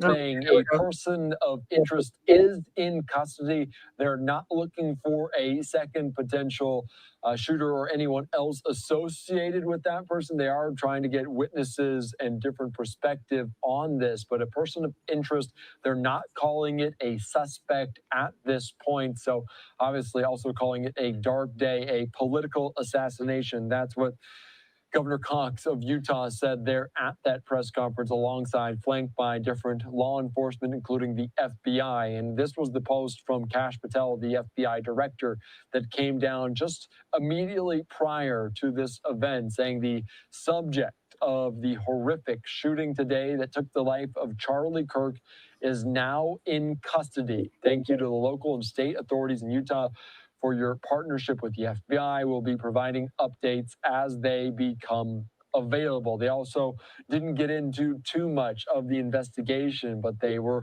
talking about the single shot that was fired potentially from a building at a great distance away from the location. Charlie Kirk was holding a microphone, sitting down under a white tent, answering a question coincidentally about shooting, about political violence and active shooters recently. So, of course, all of this going on. So we'll see what comes of it next, as they're also talking about the full extent of the law, bringing justice for this political assassination there in Orem, Utah. All right, I'm Andy Mack here on Live Now from Fox. Also, just this, a live picture outside of the White House. President Trump ordering that the flags around the United States on federal properties, communities, at half staff to honor the life, as President Trump called him a American patriot, a great patriot. So certainly, obviously, a dark day. We're hearing from different lawmakers about this on both sides of the aisle, condemning this act of political violence. This, a post from Cami Mondo with Deseret News saying maybe a clarification, saying they do have a person of interest in custody, but the investigation is ongoing. Whoever did this, we will find you, we will try you, and we will hold you accountable. So that coming in, also Cox saying that this person is being interviewed right now. No identifying information, but it's not George Zinn, who has been seen taken into custody earlier today. Cox says it's not believed there is a second person of interest as a suspect right now. So obviously, they are potentially going to lift the lockdown on that campus after people were sheltering in place. A chaotic scene on that campus. There's hundreds of people in attendance to hear this individual speak. Obviously, the political commentator, the conservative pundit there, rose to prominence, speaking to the youth, speaking to a group of people that potentially felt unheard. So following it closely here on Live Now from Vox. Let's take you back out, though, to Washington, D.C. one more time and listening to lawmakers, including Chip Roy. He was speaking on the steps of the Capitol about this tragic incident. Killing Charlie Kirk, I mean, it was obviously shocking, the way that happened. As I said earlier, the absurdity that this is a guy that you can disagree with him. I obviously agreed with him on most things. This is a guy that was trying to open up dialogue and engage in civil discourse across college campuses, and it was part of his appeal, even those that disagreed with him, right? Just engaging in an open debate. And it was extremely popular. And, you know, this is going to be one of those things that, you know, changes some things. I haven't quite yet figured out how or what, but, you know, it's, you know, this one hits. You know, I was just thinking about most recent conversations with Charlie about different issues, different things. And my son, I was texting with him, and he was a big fan. And he was asking about it, and I told him, I said, stay off. He's not on social media. He can't ask it, but if somebody sends him a video or something, I said, just don't click on all that stuff. And, you know, he asked what his status was. I told him he had passed away, and he goes, oh, man, is that public news? I said, it's official. He's gone, and I'm sorry. And he said, you know, I'd like to have met him. And then sent a Bible verse about staying the course. And I was really proud of him. But look, this is gonna, you know, this is gonna change things. I just kind of got to figure out exactly how. But we're gonna stay the course and keep doing what we believe.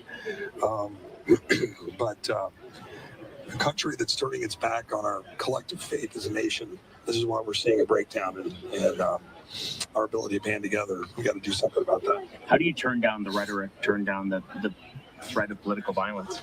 Well, I mean, we should be able to speak freely and speak with passion and regard about what we believe without it coming to that. That's the thing. But even just the stuff that wasn't political violence here, like Charlie, but what Charlie was even talking about as recently as yesterday or probably today, I haven't heard what he said today at Utah or anywhere else, but you know, about what happened to that young Ukrainian refugee in Charlotte. It's insanity. With the sickness of people on the street, whether it's you know, people that are violent like that man in North Carolina who was, you know, should have been in jail, or there's just people that are sick from their political hatred. You got to be able to get the other founding fathers. I mean, obviously went through a civil war. Our founding fathers were often at each other's throats. Adams and Jefferson famously, you know, hating each other and then kind of coming to respect each other. Like you either are bound together by something or you're not. And I think we should be bound together by the much greater purpose for this nation. And, you know, that's what I'm going to stand with, and that's how I'm going to move forward in all this. We're here for something bigger and greater than all of ourselves. Charlie lived it, tweeted out 3 days ago about his faith in his Lord and Savior, Jesus Christ, so I know where he is. And just God bless his wife and his 2 young children. What does it say that on the floor? I mean, you guys couldn't even get through kind of the prayer without it being a shouting match between folks on there. Look, there's people on the floor that are very close to Charlie. I think some of that was coming out. I don't know why we couldn't have had a spoken prayer, but, you know, the speaker was trying to move things along, get us through the votes. We had a moment of silence. I'm quite certain we'll have some deeper conversations and public displays of our appreciation for Charlie going forward. And the president's obviously taken some steps. But look, it is what it is. You know, we'll move forward through it. Thanks. What does his legacy mean for the conservative movement? I mean, look, Charlie, I have to say past tense right now. It's just Charlie was a incredible deep thinker, grounded in philosophy. And I remember a couple months ago, he was over at Oxford, you know, debates or whatever it was. Just like true deep thinking, you know, classical education type engagement on the things that we believe, and that's really important. It's important to have thoughtful discourse that makes you think, that forces you to go through logic and reasoning and our history, and be rooted in history, and not let you get away with just sound bites and turn and walk. Charlie was not that. Charlie was the opposite of that. Again, you can disagree with him, but he was deeply rooted in philosophy and principle and faith and knowledge and history. And we need more of that, not less.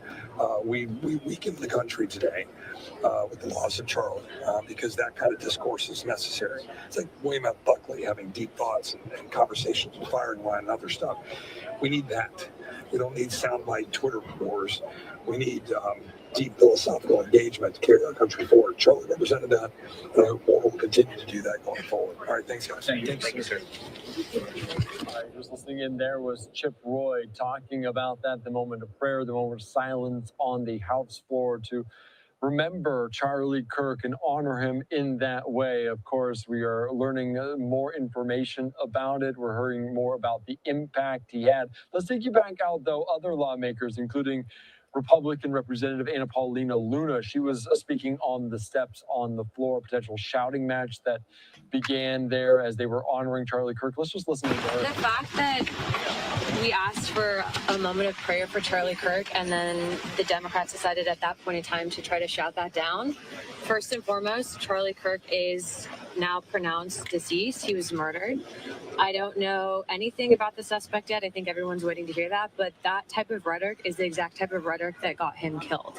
So to be clear, we should have been allowed to pray for Charlie. I would encourage the speaker to go back tomorrow and let us pray on the floor for Charlie Kirk's family now and the rest of the people that have been impacted by this terrible loss. You said they caused this. You said Most certainly, yes, they did cause this. Yeah. That type of rhetoric, you calling people fascists, you basically saying that we're Nazis, taking away people's rights. Charlie Kirk was literally murdered, and you can see that footage online. And I would encourage people, instead of sharing that, please share pictures of his family and the legacy that he left. Congressman, he recruited you to politics. Can you talk a little bit about your early experience? They're just straight evil. They would not allow them to pray, and the man has been assassinated. They are pure evil. Oh my God.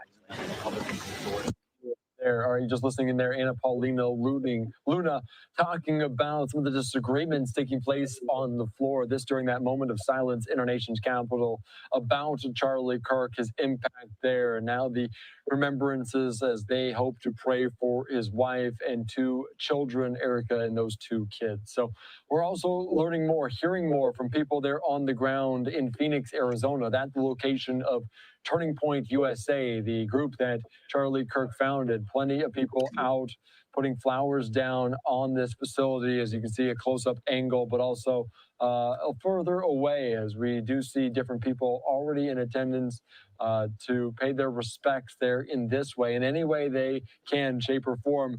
Let's take you right now out to other individuals there, speaking with reporters on the ground in Arizona, talking about Charlie Kirk and what he meant to them. First and last name, spell it out for me at the very top. Tommy Richardson, TOMMYRICHARDSON. Keep this simple. About what brings you here today and kind of where your head's at. Just looking for a little bit of a place to mourn. As far as where my head's at, conflicted. I would say the majority of people that'll come here today to lay flowers are probably Christians, and Christ tells us to turn the other cheek. That feels really hard on days like today, because I would say outraged and furious is probably how I feel the most, but also distraught and just devastated, just gut-wrenching is how I describe the day.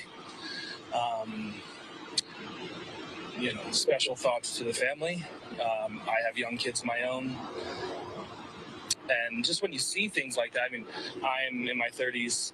I wasn't around for Kennedy assassinations or Martin Luther King or that sort of thing. I felt this way on the attempted assassination of Trump last year. And it's just kind of shocking that we're still in a place where something like that could be happening in our country, where political assassinations are a part of our life. Just felt like we were past that, hopefully, or better than that, and we're not. And it's humbling. So I saw throughout the day, people dropping off flowers, condolences, but at one point it looked like everyone was really gathering together. Can you describe what it was like kind of being in that crowd down there with all of you in kind of that same emotional state? I think people take comfort in mourning together, and particularly that was just a moment of prayer where we're all, I'm sure, believers that Jesus Christ is our Lord and Savior, and that he's watching over this. And while this is hard to understand, he's the ultimate one in control. So especially asking for blessings upon our country and his family. And okay, let me read Florida's comment. Matt Morris was reporting about a tweet from a person named Omar that says Charlie Kirk is coming to my college tomorrow. I really believe someone evaporates him literally. Oh, Florida, you have some sick people. Yes. Oh my God. Woo. All right, let's continue. Yeah, they're having a ball, and it's fun and games, but they just don't know. They're still not going to thwart the plans for this country. And I know that Charlie had a very, very large impact on young voters, especially young conservative men. Is that something I'm not sure if you're within that age range that he would have been going towards, but have you noticed the impact that this is going to have on him? well, if you listen to essentially what he did for the last election, I don't know that Trump's in office without him. And he's honestly a brilliant political strategist, and going to college campuses and speaking to students. I mean, you can see just by polling data that Gen Z is more conservative and more Christian than the generations before them. And it's getting out and having real conversations with those types of people. Somebody had to do it, and nobody was really doing it until Charlie started doing it. And so, and he was absolutely unafraid, and that's exactly what he was doing today. And unfortunately, it's just not in a politically safe situation for him to do so, and it cost him his life. So I was just really impressed by everything he was able to accomplish, especially in this last election cycle. Well, what do you think is the way, and this was a very large question to be asking hours after the fact, but I don't know, you have this in your head or in your heart of what you think the way forward is, healing for people? We need to get back to church. I think societally, there's a lack of moral values, a lack of emphasis on family. We live in a very me-centered society instead of a we-centered society, a very selfish society. And so I am praying that there is a swing back of the pendulum towards Christ. And I really believe that is the answer. To stop being so focused on me and what I'm offended by. And yes, Jeremiah. So Florida, I dropped a link that Jeremiah wanted me to share with you. Okay. Thank you for that statement, Florida. So I'm sure they'll be looking into him. All right. I think that is the way forward. Is it starts in the home, and we need to get back to church. Thank you so much for taking the time to chat with me, and I'm sorry. All right, you're just listening in there to supporters talking about the impact that Charlie Kirk had on their lives, saying he potentially could enter the political sphere, the political arena himself, if not his life cut too short, passing away after this fatal shooting at the age of 31 there on the college campus of Utah Valley University. Tahara Manimac, thank you so much for joining us. Thank you so much for sticking with us through this very dynamic situation, this tragic, horrific, what the Utah governor, Spencer Cox, is calling a political assassination. And just to kind of reset, if you're joining us, 7 o'clock here on the East Coast. And I do want to put up just some of these posts from different lawmakers, different people expressing their condolences, including the House Republicans saying a father, husband, son, and a man of Christ, a titan of modern conservatism, May God bless Charlie Kirk and his family. So that coming in on social media, others speaking out, including Speaker Mike Johnson, saying utterly devastating. Charlie was a close friend, confidant. He will be sorely missed by so many. Every political leader must loudly, clearly decry this violence. Our prayers go out to his wife and young children. May he rest in peace. So, of course, there's Speaker Mike Johnson, and also President Donald Trump saying, in honor of Charlie Kirk, a great American patriot, I am ordering all American flags throughout the United States lowered to half staff until Sunday evening at 6 o'clock. And it's already taken place there in Washington, D.C. at the White House. As you can see that the giant American flag just in the front and back of the White House. Now at half staff to honor the life and legacy of Charlie Kirk. And it was not just Republicans. It is obviously a bipartisan effort to pay the respect. We heard from Democratic lawmakers on the steps of the Capitol talking about Charlie Kirk, this conservative commentator talking so very much to the youth, to the younger crowd that has swayed the election in a big way for President Trump just as recently as November. Let's take you right now out to get you up to speed on all of this. And of course, following it very closely here on Live Now from Fox, as it is a very dark day. A live look right now there in Phoenix, Arizona, as the Turning Point USA continuing to have their flags at half staff here on this day. So, of course, this is just what we're following. Let's take you right now out to Connor Hansen as his report following the confirmation by President Trump that he lost his life, fatally shot there on that campus in Orem, Utah. Let's listen in and give you a recap of what we saw just hours ago. I heard a loud bang. After hearing a gunshot in the middle of campus, a crowd started running for safety. Witnesses described seeing the speaker, Charlie Kirk, being struck in the neck area and falling from his chair. I just saw it hit him in the chest, and then all of a sudden just tons of blood gushing right out where his heart is.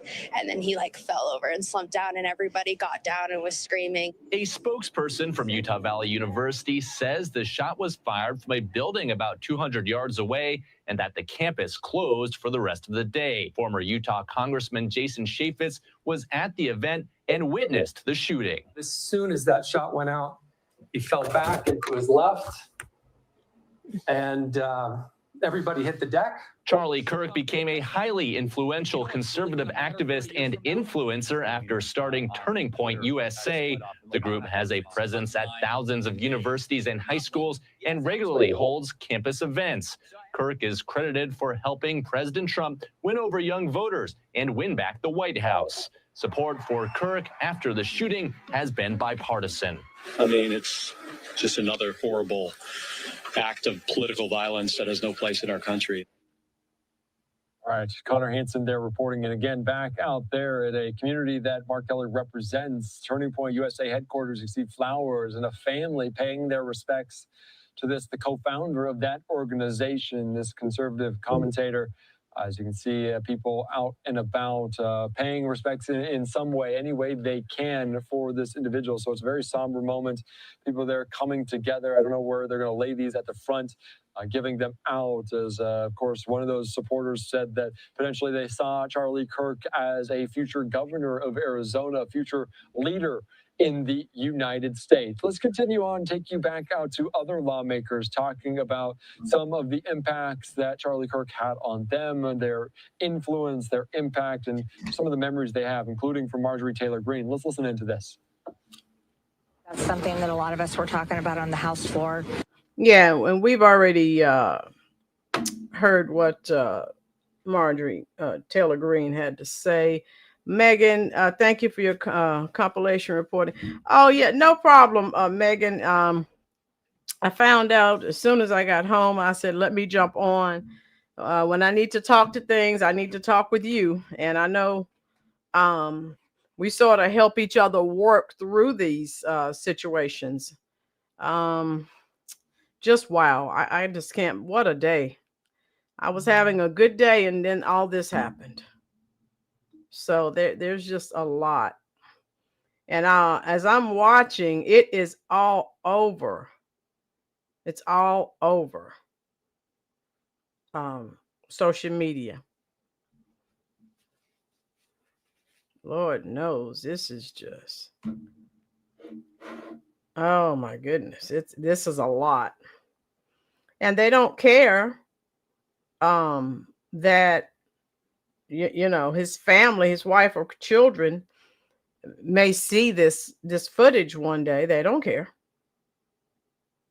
So, and then these idiots, CBS News, because as I'm talking to you, I'm also on Instagram, and Trump, these idiot activists from the feminist organization Code Pink, they crashed President Trump's dinner in Washington, D.C. This happened on Tuesday. So you see the idiots that we have to deal with, they're nuts. They are absolutely nuts. You know, and they just, it's getting worse. We really need to reopen the insane asylums. You know, there was a point in time in this country you could disagree with people. How you doing, Cha-Cha? Where have you been? I haven't seen you in a long time. Wow. There's Cha-Cha. Those of you who are here, please hit the like button. Also, if you're not already, please hit the subscribe button. We're just trying to work through this together. Yes. Jeremiah, you did? Okay. Oh my goodness. Connie, you thought you heard something?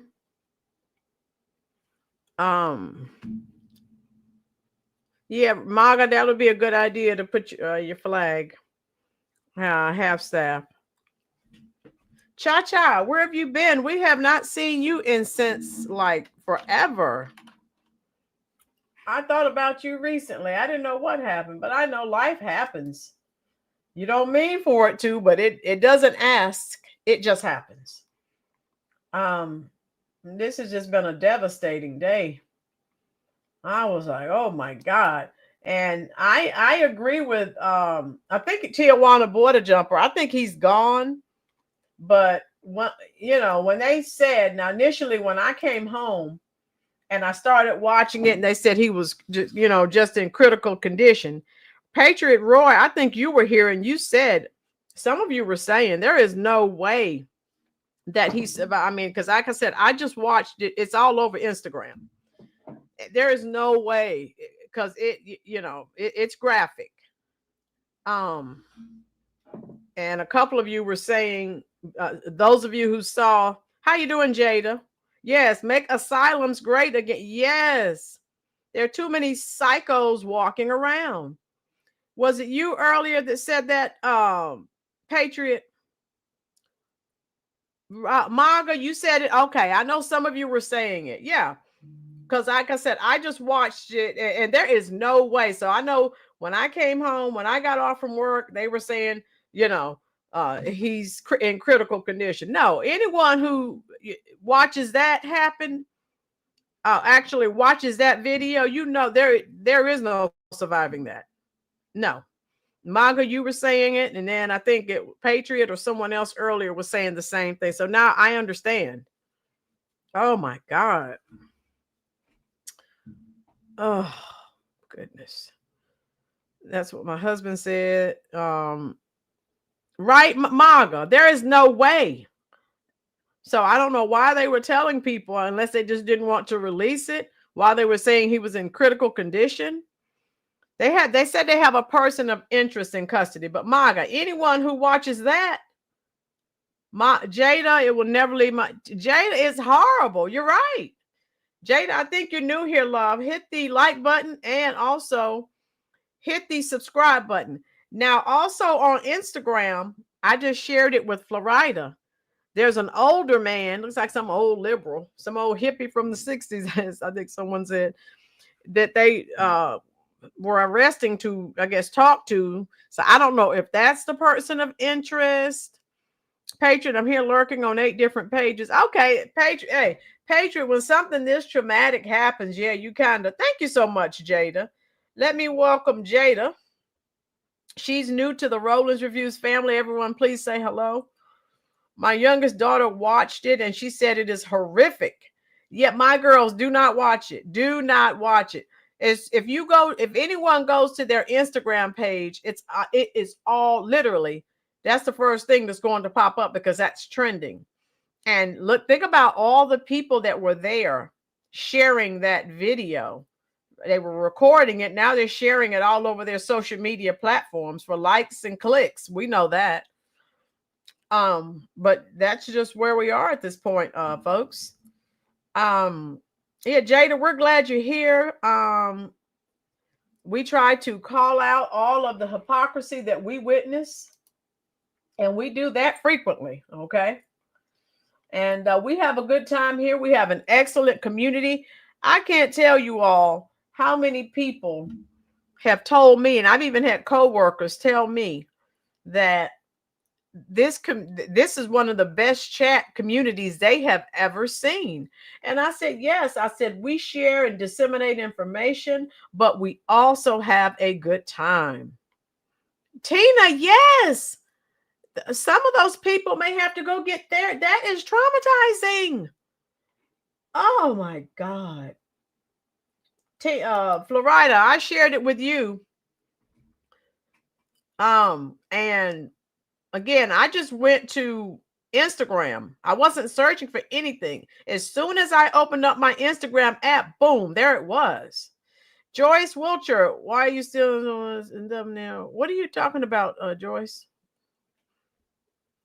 I don't know. Okay. Hello everyone in the chat. Richard, how you doing? Y'all stay safe out there in this crazy world. The libtards should have not poked the bear. Yeah, it's, you know, what can I say? They won't stop. They just continue to poke the bear, as you say. And so, you know, what can you do? That everything that they've tried, and they don't understand, everything that they have tried has failed, but they won't stop. And you would think they would say, okay, we're losing, we're not going to win. But no, they just keep doing the same thing. Tina, I do too. We really have a good time, and I love it.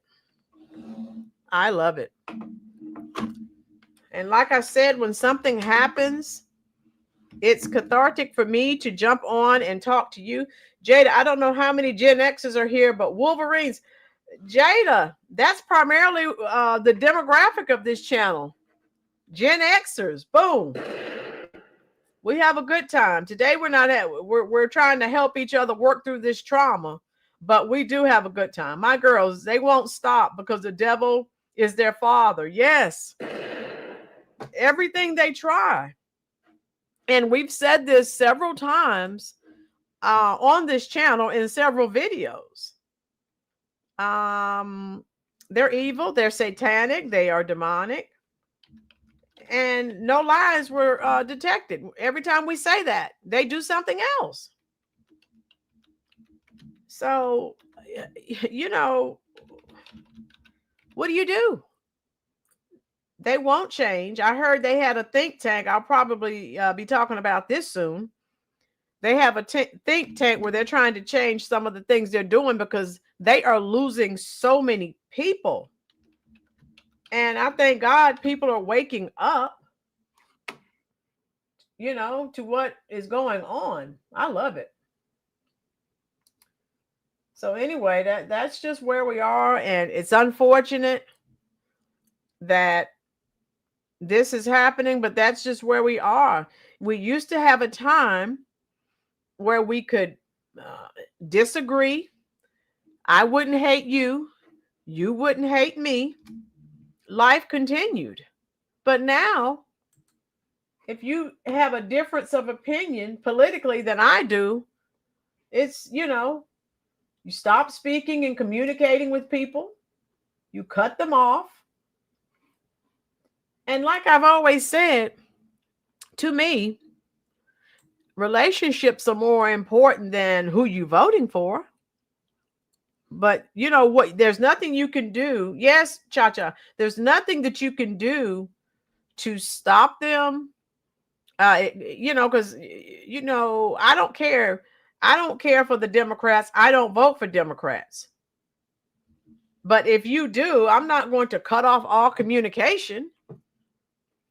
Oh, that you're voting for Democrats. I don't want anything to do with you, because to me, human relationships are more important. My girls, and we need to. Oh my God. I'm just surprised, like I said, that they're not doing, I'm surprised they're not stopping, because you know how social media is, but they pick and choose what they let people share. I'm surprised they're letting them play that video on Facebook and Instagram. Because it is great. If you have not seen it, do not see it. It's awful. Oh, God. Exactly, Tina. Right. ZG, remember mothers told sons or daughters, you're not welcome if you vote. Yes.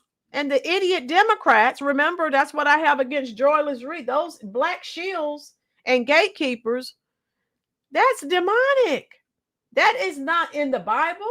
That is from the devil himself, telling people not to talk to their family members. And then it's so sad. I even talked to some people, friends they had all their lives, broke those relationships. Folks, it is not that serious in my eyes. Relationships are more important. At the end of the day, what else do you have? Cha-cha, family is more important. Yes, that's why I was so angry with Joyless Reed and that other crowd, the race hustlers, telling people they shouldn't talk to their family members. Thanksgiving and Christmas were canceled. Yes, Jada. Jada, you're new here and you know what we're talking about. That is unacceptable. Totally unacceptable. And at the end of the day, all you have are your loved ones, your close friends. Forget political parties at the end of the day. I don't want to lose a family member or a friend I've had for years and years and years. Mad Max. Oh, Cha-Cha, I'm trying to forget about Mad Max. Oh, she just won't go away. But if you listen to a lot of the rhetoric, the things that they say, you know, some of this we have to lay on the doorstep of some of these libs, because you have crazies, cuckoos out here that listen to this and then they get these dumb ideas because they're all twisted in the brain. Okay, I mean, tell me what you think about that. Those are my thoughts. That's my review. So I don't know. I don't know. I just think that it's awful. And if you go online, they have pictures of when he actually fell over. I mean, people, they are brutal, brutal, brutal. How you doing, Cher Yelverton? Nobody's business, including my husband, who I vote for. I'm independent and vote across party lines on merit and history. Boom. Cher Yelverton. If we could go back to that, I remember when I became of age where I could vote. You know, it was a total different climate. And now you vote for someone and people stop talking to you, they denigrate you, just cut off. I mean, it's crazy. And Cher Yelverton, you're absolutely right. And if you know the way that you're voting is different from a loved one or a friend, to me, the best thing is don't talk about it, because it's not worth losing that relationship. And I've seen it happen so much. It's awful. Maxine, 90 years. Yeah, she's 90 years old. She needs to be at Shady Pines, but she's not. She won't stop. I don't know why they won't go home, but they just keep on moving. She and a bunch of other people, we need to go up there and get all those people in their 70s, 80s, 90s, go home. You've done your time. You've destroyed the country. Let's get some new people in here and some new ideas. I'm over it. I really am. 90-year-old talking about, yeah. Kind of like Granny used to say, ain't your business what people say, right? Sherry Yelverton, I'm with you. And obviously, in this current political climate, that's what we need to go back to, because people have lost their ever-loving minds. They have. And this is unacceptable. And like I said, you have these idiots cheering and laughing, and TMZ, someone needs to put TMZ out of business. That is totally unacceptable what they did. Oh my God. They, just no couth, no respect. No,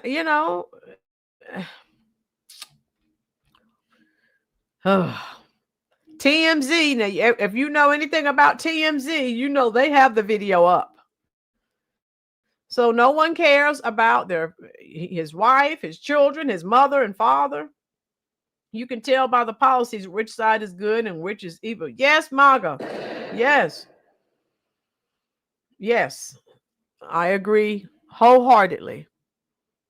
Just like some of you, like Kami, MAGA, Jeremiah, you were here when I did the video, like when Hulk Hogan died. And you have people on social media cheering. That is not okay. Yes, Kami. Yeah, Jeremiah, and they have an app, and how they always get the news before anyone. I don't know how much money they're paying, but oh my God. I have a family member that babbles all the crap from the DNC. Her family is dysfunctional, and you'd think she would be focused on her daughter, grandson, and cousins that have been a total mess. Lanita, and that's the problem, right? The lack of empathy and respect has gotten out of control. Sheer Yelverton, that's what I take issue with. We're supposed to, our creator made us, we're supposed to be above the animals. But Sheer Yelverton, absolutely. You get another truth bomb. Absolutely. I've been saying there is no sympathy, no empathy. Social media has really done a number on this country, to the people in this country. And now to me, they've become unrecognizable as human beings. We're supposed to be above the animals, but with the behavior that we have been exhibiting, no ma'am, no sir, we are not. I beg to differ. The behaviors that we've been exhibiting, no. My girls, animals don't act like this. They protect their own. Say it again, my girls, for the people in the back. Exactly. TMZ told Michael Jackson, County, TMZ is off the chain. Okay. They've been off the chain for years. I didn't know that. They've done a lot. I didn't know they said that. It does not shock me because it's TMZ. Oh my goodness. Like I had not planned to jump on, but Florida sent me a video, and plus, I had alerts on my phone, and I'm like, what else are they going to do? It's not even that serious. And then the Democrats wouldn't let them, the conservatives, the Republicans wanted to pray. They said no. Oh, if you can't tell the party of evil versus the party of evil and the devil versus the party of God and good, I just don't know what else to say. Lanita, social media in America is shameless, just like the crazy folks that post horrible things for attention. Lanita, exactly. I'm saying social media, instead, we're supposed to be going forward. If you look at all the technology, you would think, okay, we're moving forward. Because of social media, Lanita, and I think who said it also, my girls and Yelverton, we're going backwards as a society. As a society, we're going back. Right, MAGA? And I really feel that way because of the way that people act. I was looking at a video this McDonald's manager. I don't know if any of you saw it. I can show it to you. And to me, it looks like she was having a medical emergency. Do you think any of those animals called the police or the ambulance? No, they went around there fixing themselves free food and talking about, oh, she's on drugs. Look at her. The woman is standing up and saliva's coming out of her mouth. To me, it looks like she's having a seizure, and because she's the manager. Does anyone stop to? I mean, it broke my heart. If you'd like for me to share that before I get off, just type it 1 in the comment section. I will show it to you. And so people are there. They're recording. They are fixing food and recording. And the woman, as they're standing up, looks to me like she's having a seizure. And I have a serious problem with that.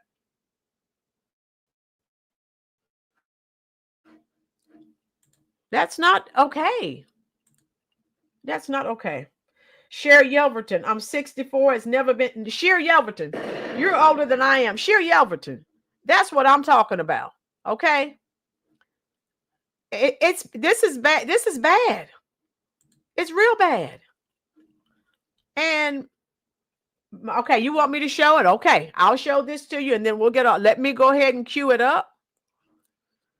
And this is just where we are as a country. Jaggalo, it looks like a seizure to me. But the people who were recording it, there are a few people in there recording it saying she's on drugs. It looks like a seizure.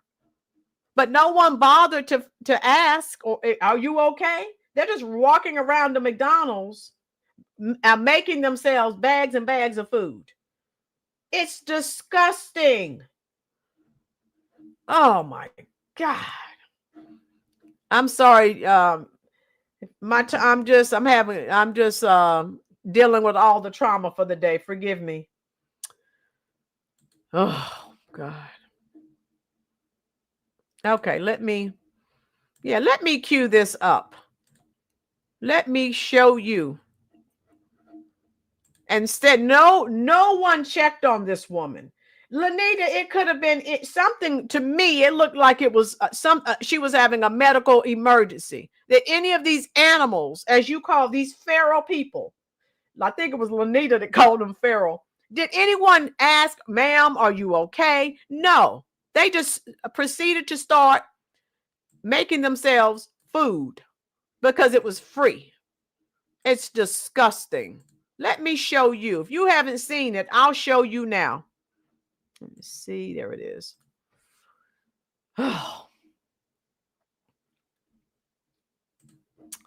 All right. There it is. Okay. Can everyone see that? After the seizure, she should be licking her lips. The same.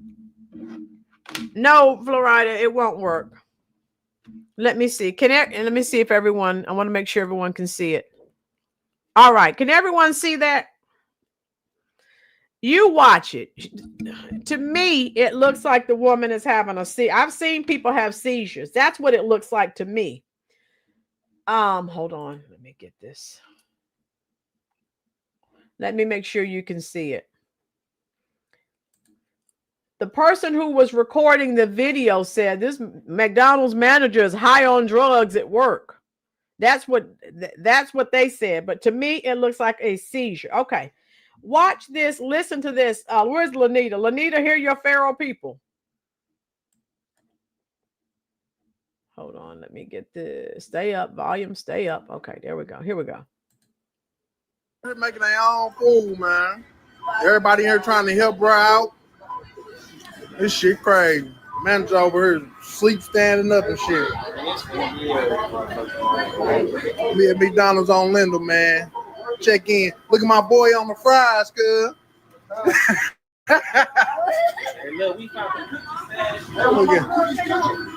Look at she over here drooling. Come on, baby girl. You the manager, man. You supposed to do better than this. This shit crazy. Everybody just getting their free meals in, man. Teamwork make the dream work. She don't work here neither. I know that's right.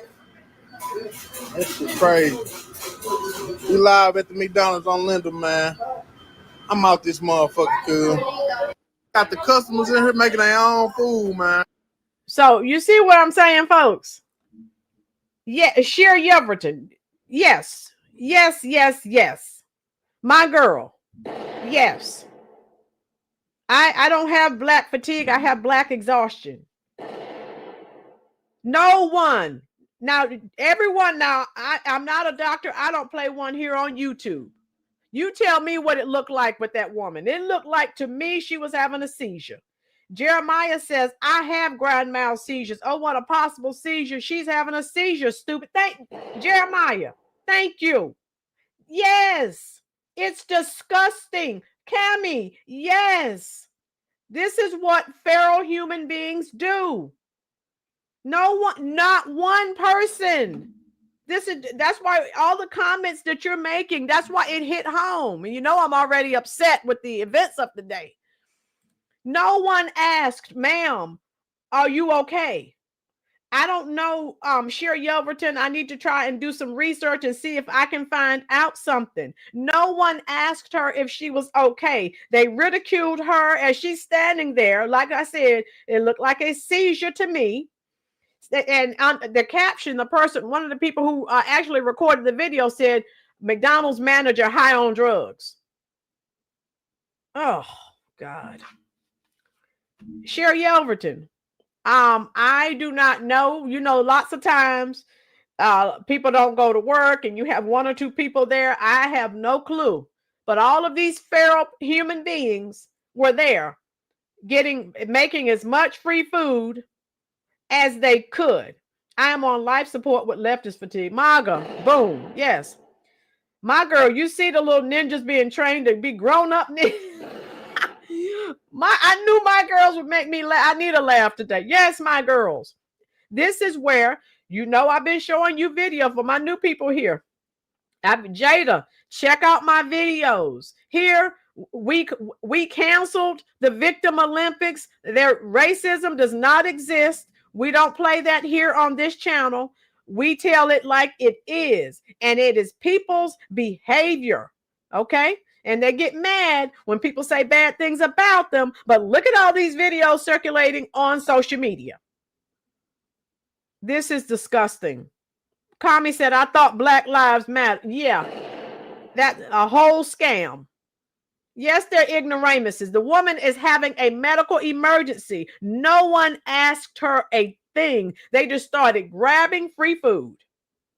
And it's really not free. It was stolen. And you're filming it. That's stealing. Sherry Yelverton, I've had it for years. No humanity. No, are you okay? Just start grabbing things. That's that ghetto mentality.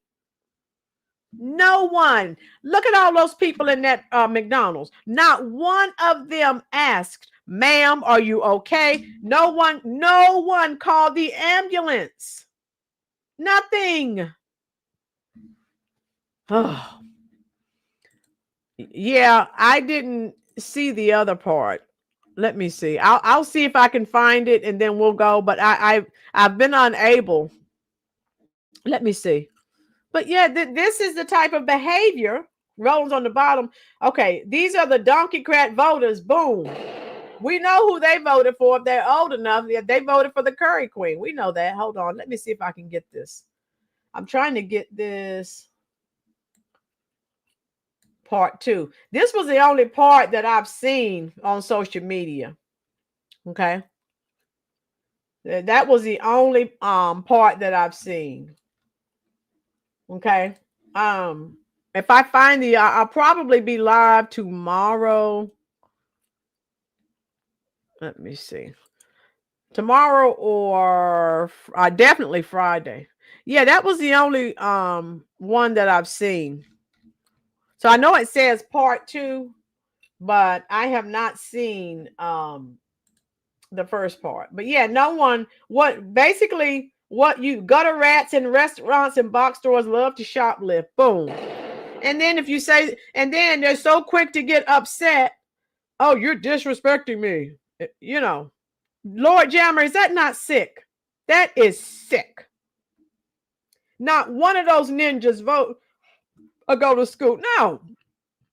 Probably can't read, write, or anything, but they can go in there and steal food. I'm over it. I am over it all the way. You hear me? I'm done. Tamara, that's too much like doing right for these. Yes. And they get mad and they're so quick. You don't disrespect me. Look at your behavior, ma'am, sir. Share Yelverton. That video I just shared with you has gone viral. But depending on the city they live in, if they're in a blue city, nothing's going to happen to these people. They feel comfortable filming this. White people, commie, they don't care about white people. White lives don't matter in their eyes. Yeah. And when someone says something to them, oh, you can't talk to me that way. And I didn't do anything wrong. Okay. I hope McDonald's does something to help that lady. The good thing is that her seizure is on video. Yes, Jagalo. I'll do some research and see if I can find another part. And I've seen this video because it's gone viral. I watch it every once in a while because I just can't believe people are just that low down, just that dirty. Oh my God. And Rollins, right, commie. They get mad when you say something to them. When white people, especially if someone's white and they call them racist, look at your behavior. It's your behavior, stupid. It's your behavior. And no one wants to say anything about it. MAGA, no, they don't. And like I said, I'm not a medical professional, but I have seen people have seizures. And that woman looked like she was having a seizure. And those feral human beings did nothing but start grabbing food. Demons that I said walk among us. Lanita, that's why I very rarely go out. I just can't with people. The more I see these videos, I can't. You hear me? I cannot. It's awful. Oh, I try to stay as far away from people as I can. And it's sad because at one point I wasn't like that. But like Lanita said, we are literally walking around demons. We are. I don't like to admit it, but we are. And that video I just shared with you, I look at those videos all day long. So that's not a one and done. That is not an anomaly. That is what happens frequently. More like zombies. Yes, Cher Yelverton. My seizures are convulsing and fall down the floor. Yeah, Jeremiah. And when I was in graduate school, I actually had clients. I worked at a group home. So I know what seizures look like. That woman was having a seizure. Jeremiah, it makes me afraid of working in some place like that. I have epileptic seizures since birth. These ninjas. Jeremiah, don't have a seizure around those feral people. You won't make it, brother, because as you can see, they're not going to call for medical assistance. They make check your pockets to see if you have some money or you have on a watch or some jewelry. That's it. What's happening to humanity? How can you not help someone in need? Connie, it's not in their name. They're feral. They're feral. Lanita Jones, I'm 67 and I've seen how good folks are, few and far in between today. Lanita, say it again for the people in the back, love. My girls, the evil on the light rail that killed the beautiful young lady from the Ukraine said the material in him told him to do it. I told people it was evil, not mental. My girl, yeah, he said that, I think he said kill the white girl. And then he just stood up and stabbed her. And he should not have been out anyway. Good night, Connie. I'll probably be live tomorrow or Thursday. I say Thursday, I mean Friday. But if something happens, you know me, I will take the time and I will jump on. Because I had not planned to go live tonight until all of this happened. It's sad you leave a war-torn country, come here and you're unalived. It is a demon of murder. Yes, my girls, it is. because he stood up. He didn't know her. She didn't know him. He just stood up, killed the white girl, and boom. That's crazy work. Crazy work. So that's all I have for you, Lanita. I will see if I can find another part. But I've been looking online. I haven't looked recently. I'll see if I can find another part to that. But those are some of the videos that I've watched, and it just makes me angry. Hit that like button, folks, if you have not already. I know I've been live about 3 hours, so I'm going to get off from here. The bus crazy had a long history of violence against many people. Yeah, his mother warned the police and said he should not be out. His mother said he needed to be locked up somewhere. She was just yeah. Yes, Connie, thank you. Don't forget, folks, if you will, once I end the live stream, if you would please come back and leave a comment. That helps YouTube to share the video with more people. YouTube likes engagement. And so that's what I tried to do. Good. Jada, check me out. Jada, let me give you another video to look at, love. Hold on before you go. Let me send you this Black Lives Matter. That was an excellent video. And check it out and let me know what you think. And I will leave a comment. If I don't get you tonight, I'll leave you a comment tomorrow. Love you too, Sherry Yelverton. Thanks for dropping in. I appreciate all of you. Thank you for helping me to work through this tragedy that happened today, and I didn't have to deal with it by myself. I know I can come here and we can talk out our feelings and we can get, over things together. I feel better because I had you to talk to, because most of you know I live alone. So who am I going to talk to, right? So thank you for everything, and thank you for dropping in, and thank you, Connie. All of you take care. Be careful, please, folks.